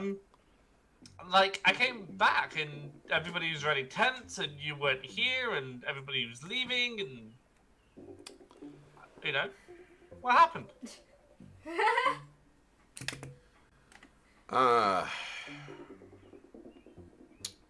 Well, complicated standoff, basically. Tensions, you know the drill. Common oceans Betty. and us. Hey, look, alright? We did our best to try to keep things cool. I know the Common Oceans did too, but try to tell your team to stand next to a bunch of known terrorists for too long and not get angry or antsy with each other. And then you all disappeared and were off doing your own thing. And time kept crawling on, and eventually tensions brewed, and I don't know who it was who said the other was to blame first. I think it was one of my men. I don't know. But before I knew it, we basically had two groups of men pointing guns at each other. So, and then... Sounds like your fingers were pointing more than your ears were listening from everybody, not just you guys. Everyone assumes the JSA are immediately the bad guys, but I don't think any of you are as good or as bad as each other. You're all just idiots a lot of the time. Wow. But that's not really your fault. Like, I think you're all really used to blaming each other at this point. You see he pauses when you say the word idiots, and like the jaw clenches a little bit, and then just like, you finish your sentence, and he just sort of... On that, I think we can agree. And then the settlement director, Edu, showed up, and... The biggest idiot, without a doubt. Yeah, I think that's a gentle way to describe him, I would dare say. And I nearly made a really big mistake, and I'm very glad I was talked out of it. Me too, because you're better than that, buddy. Like, don't get me wrong, Edu deserves to be taken down a peg or two, but maybe not 6 feet of pegs or twos. I agree to disagree on that one. That's fair. That's fair. I don't think he's made many friends. For whatever reason, maybe he has some, but that's not the point. I don't think you are said reason, and I think so many grudges are being held that people can't see past their blurry vision. My team isn't any better. Some of them have drank the corrupted Kool-Aid as much as anybody. Like, we're all sustainable to propaganda and false advertising. It's like we're all very, very quick to judge.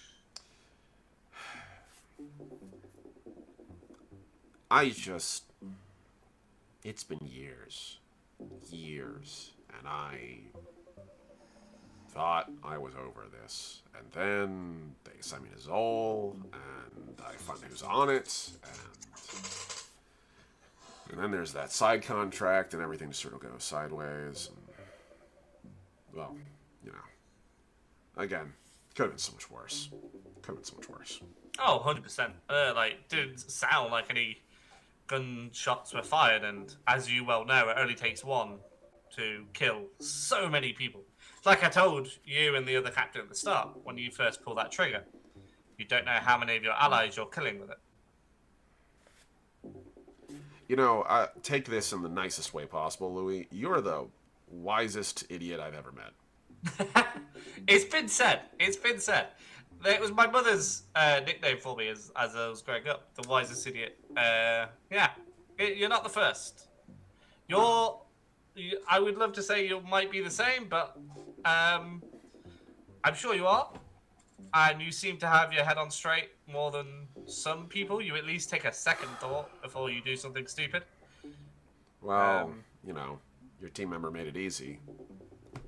I can't stand Edu, but you all seem to be trying to do right in the sector, and it felt very wrong to put a bullet through someone who's not involved. Yes. So I have some similar opinions on Edu, and I only met him for 5 minutes. You seem to have known him for a lot longer, but I am pleased that you didn't kill someone, because then you would have had to suffer the consequences for a short-term relief and long-term suffering.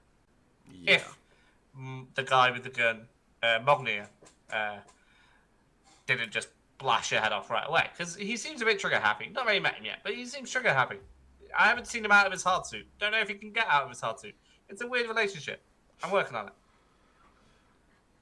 It's a mess, honestly. Look, I don't know how to move past it. I've tried. They sent me to therapy. You know how much they charge to stay in therapy? As a basic security rating? You'd think they would make that shit free, but no. It's technically a benefit you take instead of your bonus. It's just... yeah. So... JSA does not sound fun. I can't speak for the whole JSA. It's 18 companies in a trench coat. But, at the same time... New Natali's been good to me. At least compared to Vanta. But... Yeah. It's just hard. I worked with them for a Phil, decade, so... I won't take up too much of your time. I just didn't like... I'm not going to say I didn't like the way it ended, because it didn't end in any way. I just said goodbye to you, and then a few hours later you were gone, and that felt weird. And you seem like someone that I may want to reach out to in the future for a mutually beneficial exchange of information. Sure. Not sure how much help I can be, but, yeah, you know what? Yeah. A couple credits grease my palms, and we have a conversation, or not. I'm alright with that. Yeah, I mean, both sides are going to have secrets, but if you need any information from us that may help you, I can share what I can share, and, likewise the other way around. Right. Well, I heard that we've been reassigned to New Latali, so...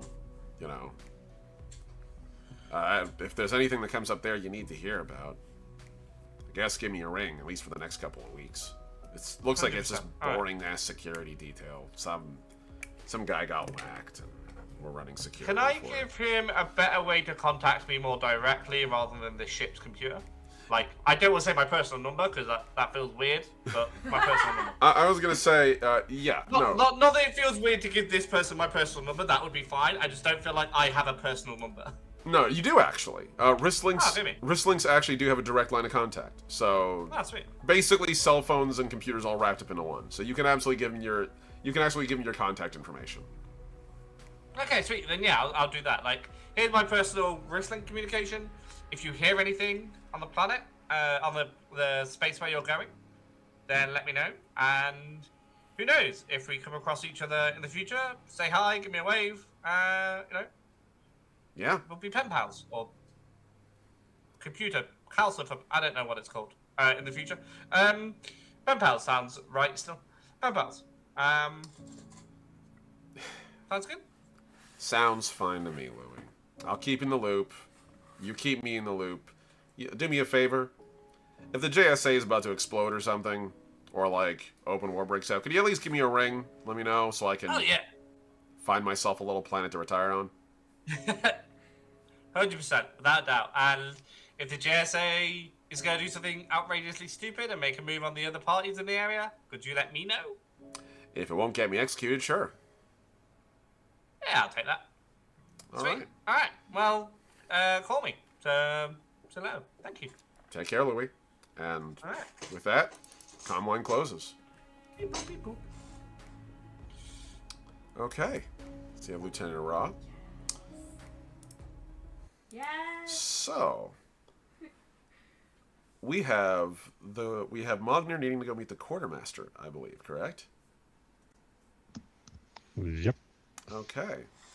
Well then, if that's the case, I'm just gonna very quickly open this up. I think this is the right one. I want to make sure. It's been a hot minute. Yeah, there we go. Okay. So, as you head through the ship, and you get towards the back where the engineering bay is, you actually see the actual interior of the ship size. Like, from the outside, it's small, but in reality, it's compact, actually. That's the nicer, more accurate description of the Acheron. The entire back of it is the engineering quarter, right past where those, like, storage devices are. And besides the massive engines on this thing, designed to move huge amounts of cargo at surprisingly fast speeds, and a jump drive that's actually pretty reliable for an old ship, there's this, like, bottom tower kind of structure. This is often referred to as a orbital drop, or the bungee point, what some people call it.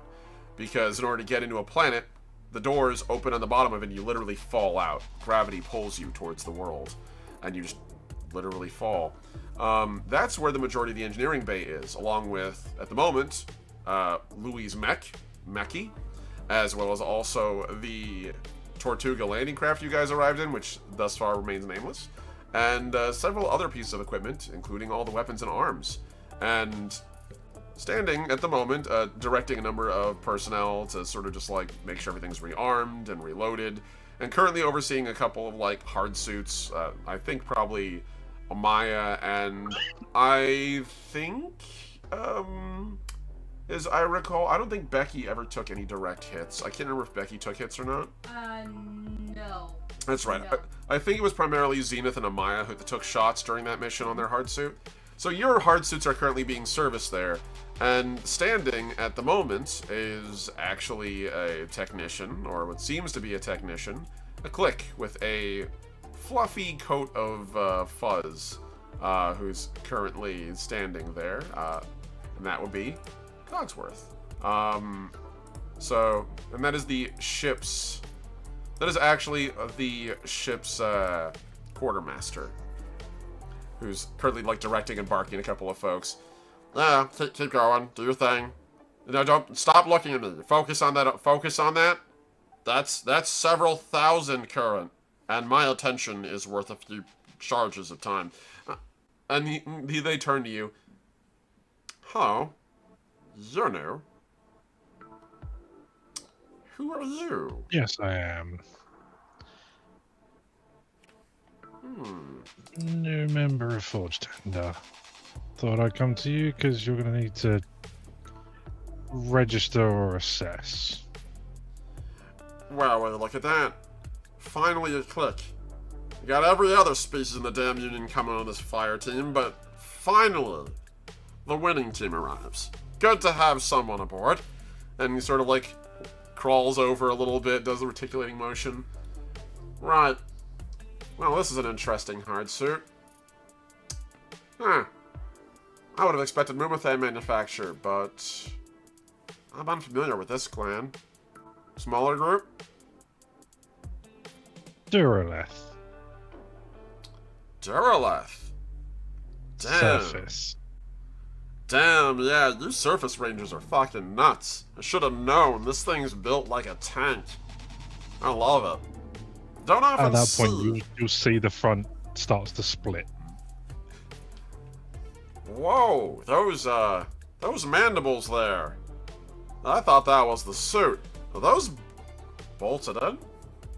Yeah, as Mogni gets out of the suit, he'll then see, as he's sort of moving, you'll see where it's all bolted in, and the semi-power is bolted into him. But you'll also then start seeing all the damage on the carapace around it. My man, that is pretty impressive, I gotta tell you. I was... Hey, can I just get a moment, everyone? See this? This is proper clickish engineering, alright? All you human hacks, get back to work. So, we gotta get you up to speed. I can only presume, with this delightful piece of engineering here, you've already got some pretty good kit. So, mind walking me through what you got? Do you want to start with me or the suit? Let's start with the suit. Let's go through what you got bolted onto this thing, because from what I can tell, he looks at it like from a couple of angles, like, that's some pretty heavy hardware there. And it looks like it's all adapted for clickish use, so very nice. What are we looking at? What do we got? Custom fit scout for the hard suit. Legs were my idea. Something a bit unusual for the surface, less tunnel. More movement, more climb. Makes sense, makes sense. I dig it. Fairly hefty on speed. Pace is good, even with us. Being as we are. Still rolls. That's impressive. Nice. That's impressive. Usually hard suits this heavy can't do the tuck and roll, so that's nice. You'd struggle to keep up with it even in most walkers. Now I'm impressed. If you can make Louis have to pull a hammy trying to keep up with you, that's impressive. Alright. I like the way you're done with the thing. It's good work. I don't want to fuck with Duraleth engineering too hard, but I can definitely make sure I got the right schematics for it so we can keep it up to snuff. Seen a bit of combat, but not too much. It looks like you barely took any scratches at all. Given the caliber of the weapon I hear you wield, though, it's not much of a surprise. Sniper rifle? Yeah, there's another reason why I don't tend to take much, and he'll sort of reach up into the suit, hit a button, and activate the cloak on the suit. You really need to meet our first operator. I think you would have a lot in common with that Acris. But, nice. The one thing better than having a hard suit between you and a bullet is just not having a bullet aimed at you at all. I approve. So, long-range weapons, active camouflage, fast, but still pretty heavily armored hard suit. What else you packing? Mogni will reach up and pull the machine gun, the heavy machine gun down. To get up onto the... Mogni basically raises like half of his body up. Yeah, you kind of gotta... to pull it down, because it's right up on it. You gotta it's basically like shoulder mounted on it. You kind of gotta do like when snails are like trying to reach for something, and they kind of just go like do the and they like stretch as far as they can. You kind of gotta really like pull up there, but yeah, you can reach it. He kind of goes sort of up onto the hard suit and then sort of bends up onto it. He's kind of used to having to get the stuff mounted up and down off the hard suit. Damn. All right. Yeah, I'm impressed. I have not seen... You know, it's funny. I talk a lot of mad shit about human engineering sometimes. Especially since, you know, they're really fucking proud of it, and annoyingly so. But, I'll give them this. Machine gun that you have here. Typhon? There's a reason this thing's been unchanged for nearly 400 years. Still works. Turns out putting 50 caliber rounds into someone at about 200 yards, high rate of fire, that'll kill about everything anytime, and no matter what your era is, you're still gonna die. It's pretty good. That's pretty robust stuff. Even that's not kind of just as is, and he'll flick what it is, and you'll see the corrosive mod chamber within it. Well, that's wicked. That's a special kind of fucked up. I like that. That's nice. Huh. He'll do the same and pull down the Komodo. Oh. He'll enjoy this one. And just pass it over to him. What did you do? What did you do? Look at this! And he just like What takes the didn't I thing do? in his hands. Just. This is fully modded out. I don't see any space left on this thing. You retooled the whole damn thing from the ground up. Look at that. That's beautiful. My god. What do you call her? She's gotta have a name with that much work in her. Komodo. Corrosive rounds. I get you. I get you. We're gonna get along just fine. So... Wow. She's beautiful. Yeah, with something like this... this turns low-flying aircraft into a skeet shoot. That's pretty good. I like that. There is one more you might like. This, I will not be asking you to maintain. I'll do this myself. Hmm? And he'll bring his head in close, and he'll move the jaws out, so they kind of come back, so you can see where the corrosive mod and the sharpening mods and everything are. Get a proper look at the blades. Wait a minute. Yeah. Okay. Okay, hold on. I'm gonna make him make a roll, actually. In theory, this jaw is known. Dang. Okay. And... Damn. Okay. That's pretty great. And that's not including mod. I didn't even roll the luck die, but the luck die is apparently going ham too. So... He pauses and looks back at you. I think I do know Duraleth. You're the poisoners. That's your whole thing. You're those guys that hunt the beasts on the surface to slowly bleed them to death. You wouldn't happen to be that guy that killed the Leviathan, were you? I heard there was this Duraleth, this one crazy Duraleth son of a bitch, who killed a Leviathan from below. Like, directly below. That would be you? Soft underneath, yeah. Son of a bitch. Why do you think I'm here? Okay. Okay. Yeah. I like this. I like this. Alright. So. If that's the case then, I feel like as if all I can really do is open up my shop to you. Whatever you need, I'm happy to help you do it, but you clearly know what the fuck you're doing. Very clearly. My real question is, what can I do for you? Because clearly you're not just here to show off your stuff. Although, I would not blame you if you were just here to show off your stuff. This deserves an audience. Normally you pay to get this kind of action. You need to know what's on the ship. That's your job. It's true. It is. And he sort of like slithers forward a little bit. And it's a pain in the ass. They constantly bring in all this crazy, insane technology and gear, and after this last mission they brought in a bunch of these really sick-ass guns with these penetration mods. And he holds up one of the submachine guns nearby. Crazy stuff these Kaminotians make. He drops it on the table. I swear, it's like all of them are trying to kill each other even more efficiently than the rest of the galaxy, and that's saying something. But I do have one thing I think you might be interested in. That's why I'm here. You know what they've found. Yes, I do.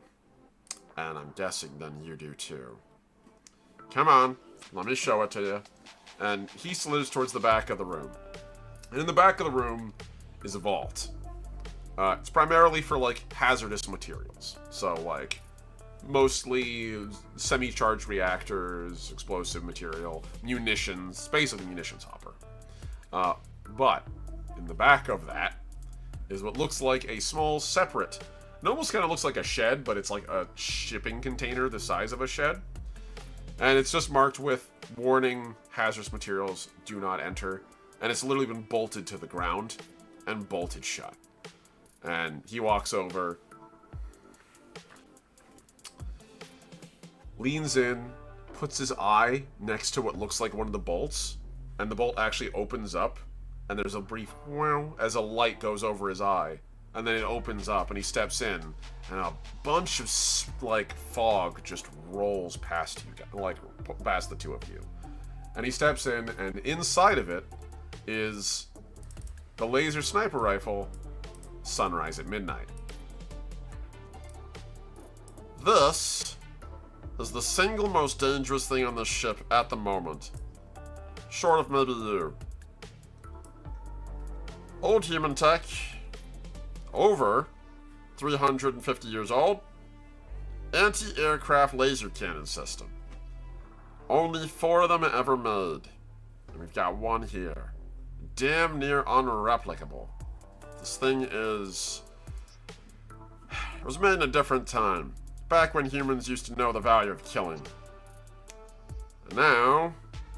I think it's only fair that someone who knows the value of killing get a chance to use it again. Of course, we haven't let any of them take it. But, it takes a very specific set of skills. And since Kushitaka is not a part of the fire team anymore, and our next best candidate is either an engineer, who probably doesn't want to have a triple-digit body count to their name, and a researcher who prefers discretion, and also probably doesn't want a 25-pound laser cannon on their back, you might be the person for this. Of course, we could always adapt it on the Rulesmithed, but... So this thing is designed to integrate with a stealth field. And he walks over and lifts a little device that looks kind of like a car like almost like a car garage clicker up. And he presses it, and you can see like the tip of his paddle sort of like becomes translucent. It's like a very small localized cloaking field. And he brings it up to Sunrise at Midnight, and as he does, 1, Sunrise at Midnight begins to cloak itself. But 2, you can see the light from inside begins to glow. It has this weird kind of like tequila sort of color scheme of all its glowing effects. Like, it's this blue to cyan, green to yellow. It literally looks like a cocktail bar rammed inside of a gun. But as he brings that closer to it, it begins to shine like a pure gold and then a white. Like incandescently white before it disappears completely. The whole gun like cloaks. It actually overcharges itself when it's exposed to a cloaking field. Something about the way that it's designed, the way that it bends light, it feeds the bent light into the gun. I have no idea how they manage that. Honestly, even Icarus would struggle to make something like this nowadays. But they did. I've never seen it fired at full strength. There's a reason I have it in this container. 1, it would take like 4 battery packs just to power the damn thing at full charge. 2, I'm pretty confident I can punch the hull of the ship if I fire this thing on full blast. And I don't want to depressurize my workspace. But you look like the kind of clique that could take it. I do always run with 5 packs anyway. Oh, you're already well positioned for it, buddy. Big trick for you is going to be the fact that this thing is hefty. Weight and energy requirements. It reaches over and sort of takes it off the plinth, and immediately, like, you can see just like as it like bends over a little bit from the weight of it. But if you can use it, this thing will lance aircraft out of the sky. I guarantee it. You're Range probably... is that high or beam is that fast? Oh, it's an actual laser. So, speed of light. But more important than that, 5-kilometer range. On foot. Without a targeting system attached to it. This thing was designed for jousting aircraft out of low orbit. Like, when they were coming in on descent. This thing is designed to shoot them out of the sky. I did a lot of digging on this thing. This thing was part of the Hoshinoken program that Shinjo Muramasa did back in the day. Lots of human words and names, I know. Long and short, the guy was an absolute maniac for laser weapons, and he wanted to find a way to kill an avatar through its defensive shield in one shot before it hit the ground. He settled on 2 solutions. One, this. But it was too expensive, too hard to produce, too temperamental to manufacture en masse, and more important, too potentially destabilizing. Imagine an assassin getting hold of one of these things during the most politically tumultuous era of humankind. So no. The other was the Hoshinoken. The Starblade. Basically a beam saber. An energy sword. Designed to be so overtuned that it's actually just gonna punch right through anything. Apparently the Hoshinoken are so dangerous they're not kept ignited permanently. They're turned on briefly, and then they punch through basically anything. The question isn't if it'll kill it. The question is, will it kill you by reacting with what it shoots? The beam saber made the cut, because they can mass manufacture those for their elite forces. These prototypes are a dead end. Not because they weren't effective. They just weren't for the time. So, yeah. This thing will kill an avatar descending from orbit if you get lucky. At the very least, it'll cripple the hell out of it.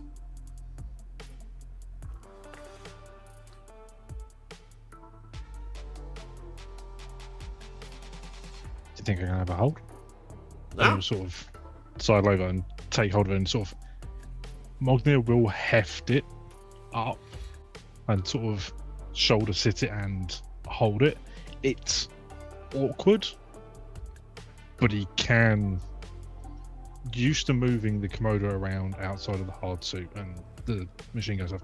He's used to maneuvering things which aren't clickishly ergonomic. Mm-hmm.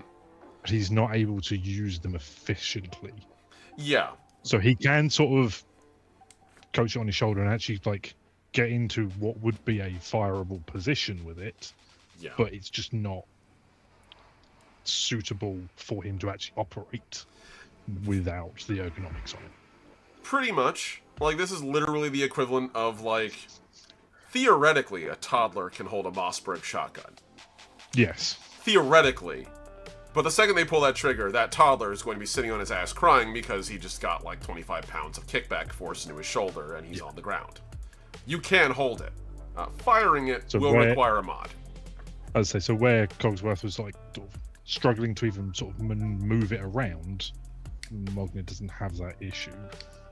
He's used to maneuvering weapons he shouldn't be moving.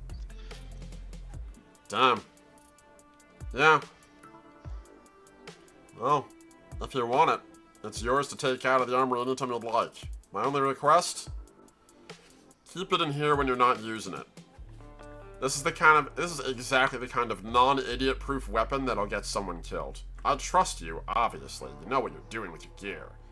But I just want to make sure someone doesn't stumble across it or do something dumb.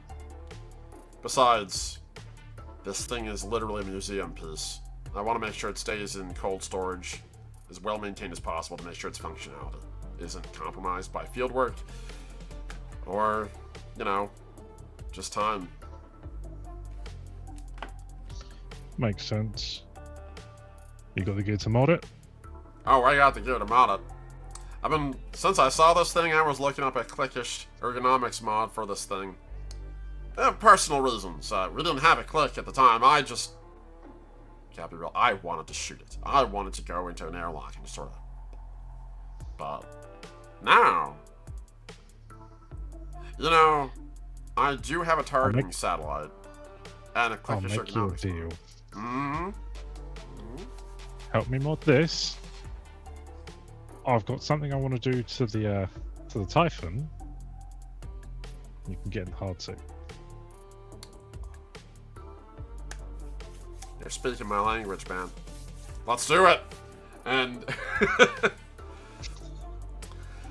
So, Mognir, at this point, I'm going to presume Sunrise at Midnight is wielded by you in the field, unless you tell me otherwise.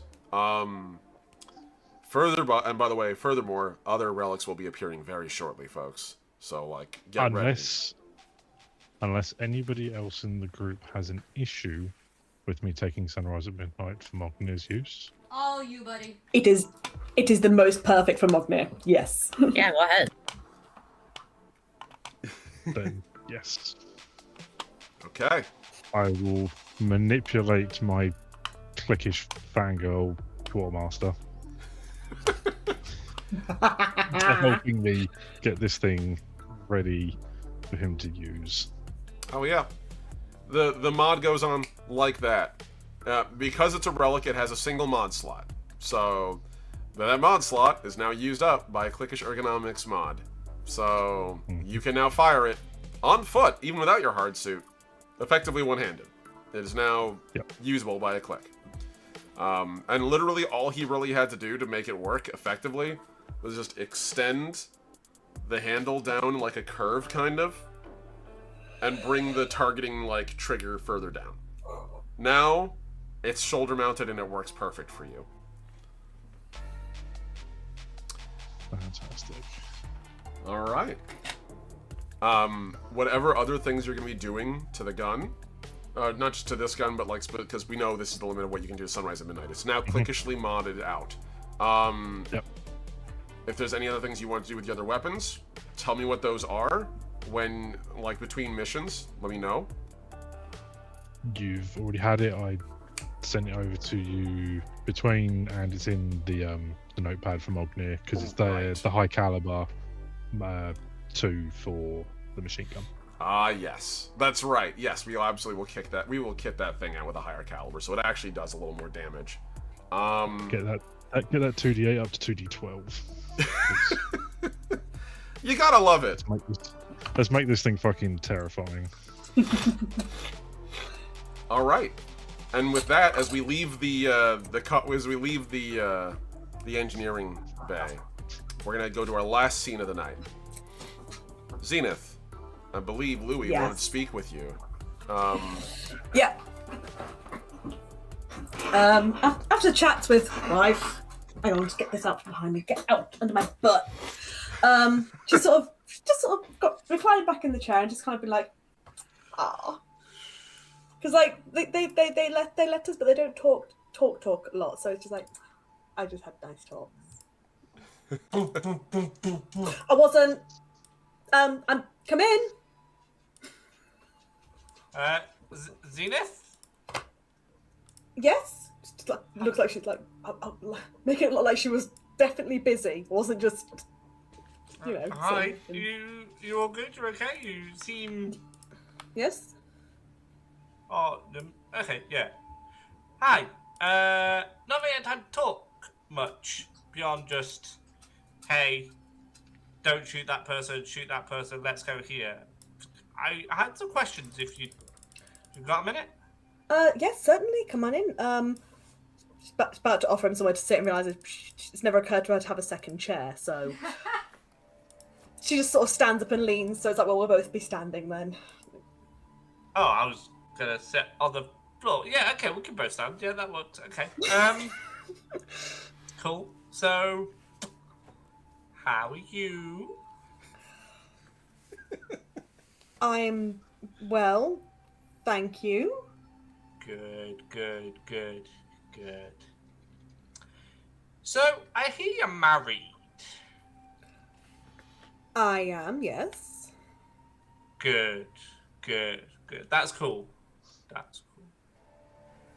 Have you been with her long? We are approaching our... Okay, if you start laughing, lol, I'm gonna start I know, I'm laughing. trying not to, I'm Okay, sorry, like- I'm sorry. I'm gonna stop looking at you. Okay, fine, I'll look away from you.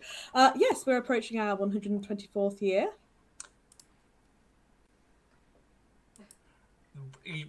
So a while then. Yeah. Yes. So pretty together then, pretty committed then. Yes. Are you don't know if you have a concept of this. Exclusive? I mean, whilst we do operate under a potential situation of ethical non-monogamy, Louis, I don't have that. There's that sort of interaction going on here. No. Good lord, no. You are way out. No, what? Sorry, no. You're way too seasoned, experienced. I'm long-lasting. No, I'm younger than you by a few millennia. Yes. No, I'm not asking. No, good lord, no. I cannot stress no enough. Thank God for that. Okay. Yeah, no. Thank God for that. Yes. No, not. I'm sure your significant other likes this a lot. No. It might not matter. No, I need to ask somebody. You're the only person on the bloody ship with a partner. Nobody else likes people, apparently. And you came to me about liking people? I need relationship advice, yes. And while we don't know each other that well, and maybe I'm coming to the wrong person, but statistically, you've been married the longest by roughly 124 years. She sits down like, I think I need to sit down for this. No, does? It's okay, come here. Yeah. Like, yeah, you have the longest relationship on the. People have joined this team and left, and they still didn't have a relationship. Okay, what is it that you're wanting to know? Because So let's say hypothetically there was somebody that I liked. Right. Liked. Well, yes, I assumed it was more than just liked, given that you were having this conversation with me. Right, yeah. How would I go from friend to like friend? Is there a roll that you can do to see if she can figure, see if she's clocked who he would likely be on about? Oh man, that's gonna be I was gonna say, I thought you were gonna is there a roll to make to get what he's saying? And I'm like, you're over 2,000 years old. You're not sexually. Yes, that's what No,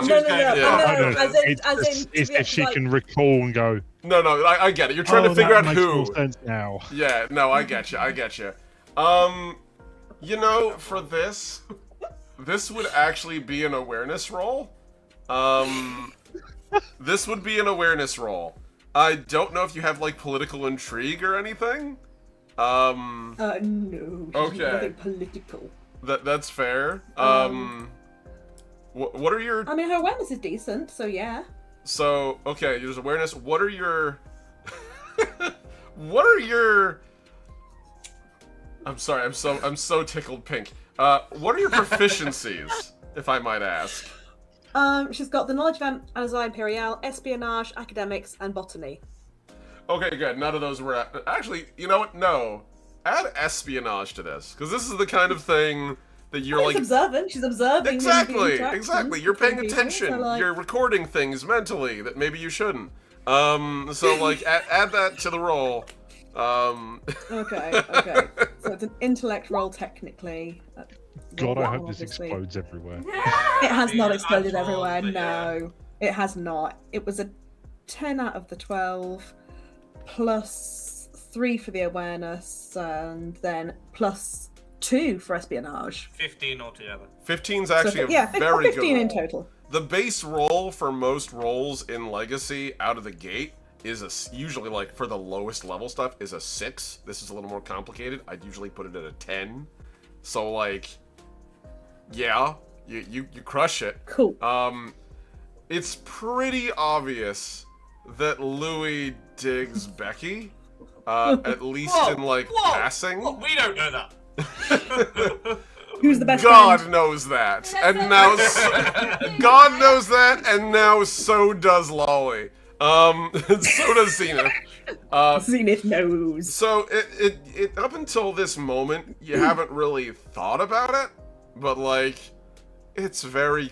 The funny thing is, there's a lot of parallels between your relationship with your wife at the beginning, where you were playing the role of like. Becky probably is aware that Louis is at least a little bit crushing on her.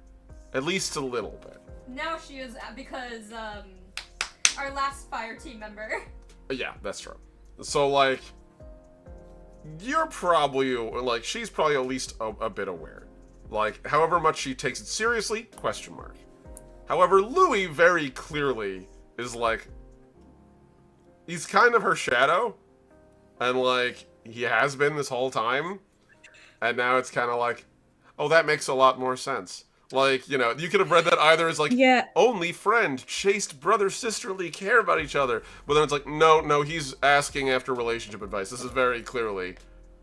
He literally spelled it out, friend to friend. Like, this is grade school shit. You get it. You immediately get it. Yeah, well, Zenith had made the comment to Mogne back on the planet saying like, yeah, he's weirdly attached, like he's very attached to her. So just like, he's like this. Yeah, So yeah, it's just gone. Okay. Comments. This suddenly makes sense. I want you all to know that Louis has no idea that you're all cottoning on and thinks he is absolutely. Oh, you think he thinks he's the most subtle? Yeah, so way to go. Given all of that, this like, is so, going to be like a massive plot twist in his head, and everyone's like, "Well, yeah, obviously, mate." well, this is gonna kind of throw him then, because okay, so as he's going, kind of like, you know, someone hypothetically. Oh, you mean between you and Becky? Yes. Well. No. Oh, wait. Nobody said. No. I mean, I didn't say. What? Has she said something? Well, she doesn't have glasses to look over, but if she did, she'd be doing the. Has Look. Becky spoken to you about something? Not that I care. Obviously, it's fine. Whatever. It might not even be Becky. Louis, I don't think it's Becky. Yeah. I have lived long enough. It's fine. So. No, she has not spoken to me about it. I'm not sure how aware she is, but that's neither here nor there right this moment. To base it on my own experience, which admittedly, whilst married, still is what one would call limited experience,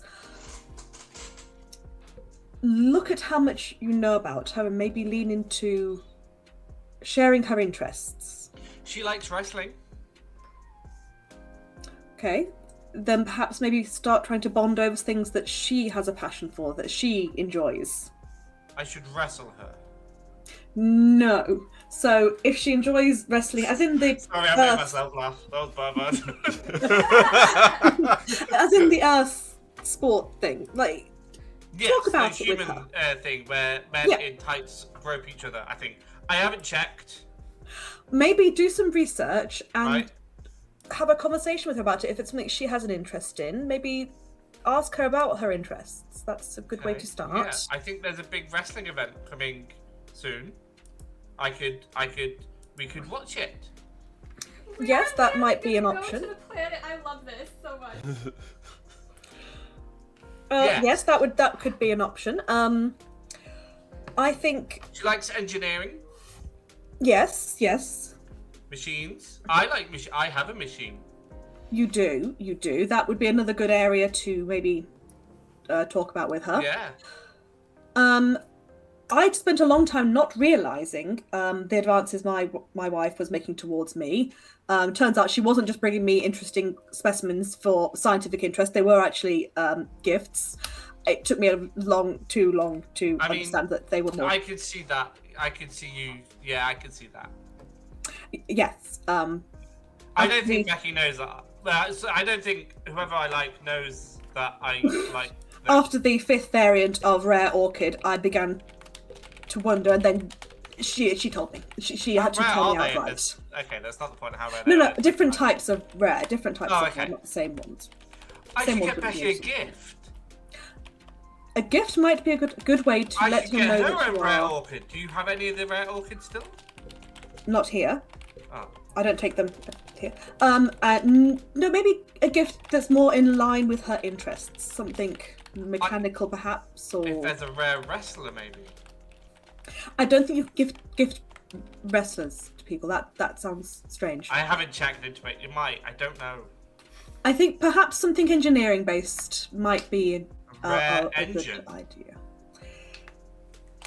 I could get her not like a model engine that we could work on together or build like a build your own engine thing. That could be interesting potentially. Yes, I think That's actually a dope gift. it's also That's worth really considering telling her how you feel. Now. No. No. Okay. It's Maybe fine. maybe try the gift and then go from there. Maybe try the gift and then leave the room and hide in the No. bathroom. Yeah. No. Try the gift Try the gift. and maybe opportunity for conversation and see from there if that goes well. Okay. If she And seems not receptive, hide in the then bathroom. no, that doesn't tend to help. Okay. Did your wife tell you that they liked you? Yes, eventually she had to spell it out to me because I wasn't understanding the situation at all. Were you illiterate? No, just a little unaware. It had to be perhaps. obvious about it. Yes. Right, that makes more sense. Yes. 5 rare orchids didn't give you the clue. No, it did not. I thought she was just Bringing you stuff. useful I mean, items. if someone gave me 5 rare orchids, I would also think they were just bringing me really bad gifts. I don't like orchids that much. No, but they weren't for you, so that makes No, sense. I imagine not. They were for you. Yes. Are they For still me, they were around very good. 124 years later? Those no, but cuttings of them still are. Yes, the eventual generations. Are they still rare? 4 of them are. 1 of them less so now. Oh, we're getting off topic. Yes. I do that. So, Yes. give her a gift Yes. and then talk to her about the gift. Yes. And then maybe send her a letter about my feelings. A letter might not be the worst way for you to be able to put your thoughts down on paper and consider them, so that you're not caught in the moment if you suddenly find that you can't speak properly. And I failed to speak for many weeks after Sophia told me her feelings. Oh, So. maybe I shouldn't do that then. No. It was in a good way, but writing it in a letter might give you more time to think it through first. And if it doesn't go well, Mognir is really trigger happy and could just blow my brains out. But I'm sure that won't be necessary. Just to save me from the embarrassment of ever having to look at Becky with somebody again. I'm sure that will not be necessary. Well, and obviously this is between me and you because nobody else has figured out who I like, and you somehow knew because I don't know, maybe you're really smart or something. But we don't Some need have to tell. said. Pardon? Some have said that, yes. Yes, that you're really smart. Recently, someone said I was the wisest idiot. It was nice. It's the Yes, best I've had in a while. that is a reasonable assessment, yes. Yeah, it's probably the best I'm going to get for a while. So anyway, we don't need to tell anybody about this conversation. Agreed.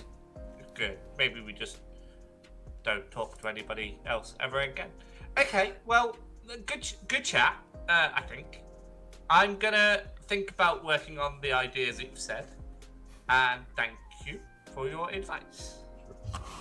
You are welcome. You are an asset to this team, and I'm pleased you are here. Thank you, Louis. Goodbye. Zenith. Yes. Okay. And I gotta leave. He leaves the room just. I'm trying so hard, Sophia. Oh my god.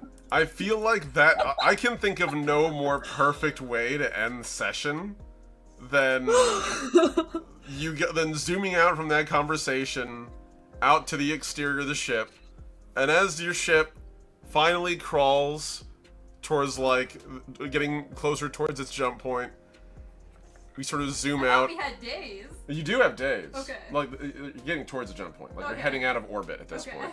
So, heading out of orbit, and as we zoom out the camera, we just see this one thin pinprick of white light shoot off of the side of the ship. And just over the comms here. Son of a bitch, that is so fucking cool! And that's where we're gonna end the session for the day. Yes! Folks, thank you so much. That was a really fun session.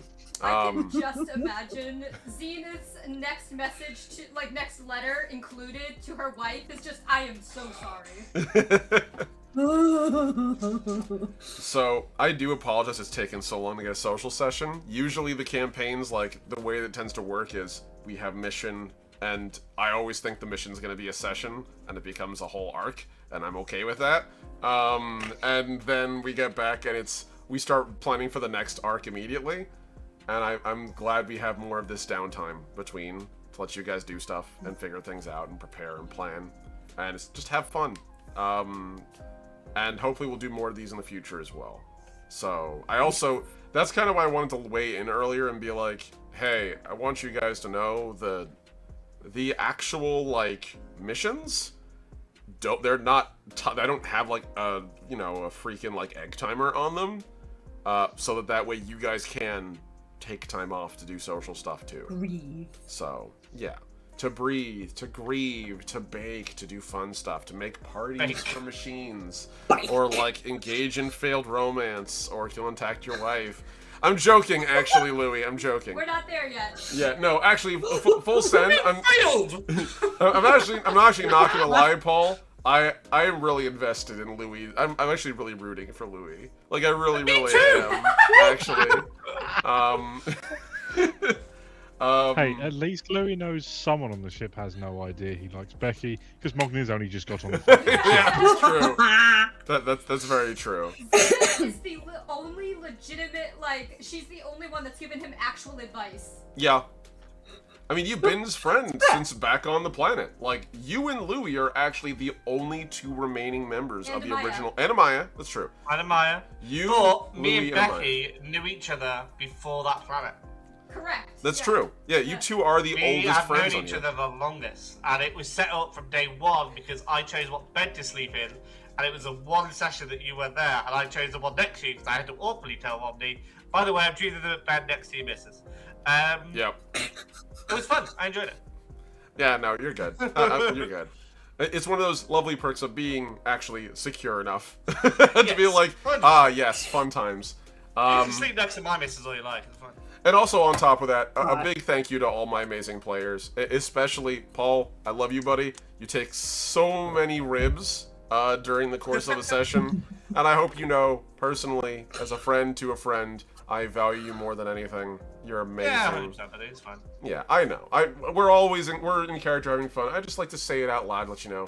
Hey, Paul really is fucking cool. You should watch both Paul and Lolly and everything that goes on Ampersand, on Ampersand Productions, which is their Twitch, which is actually located down in the doobly-doo. Go check them out in the description. I'm really glad. I had a fun time today, guys. So, and hey, Mognir, I think we can say you have your, like, first friend, like, on the ship. Like...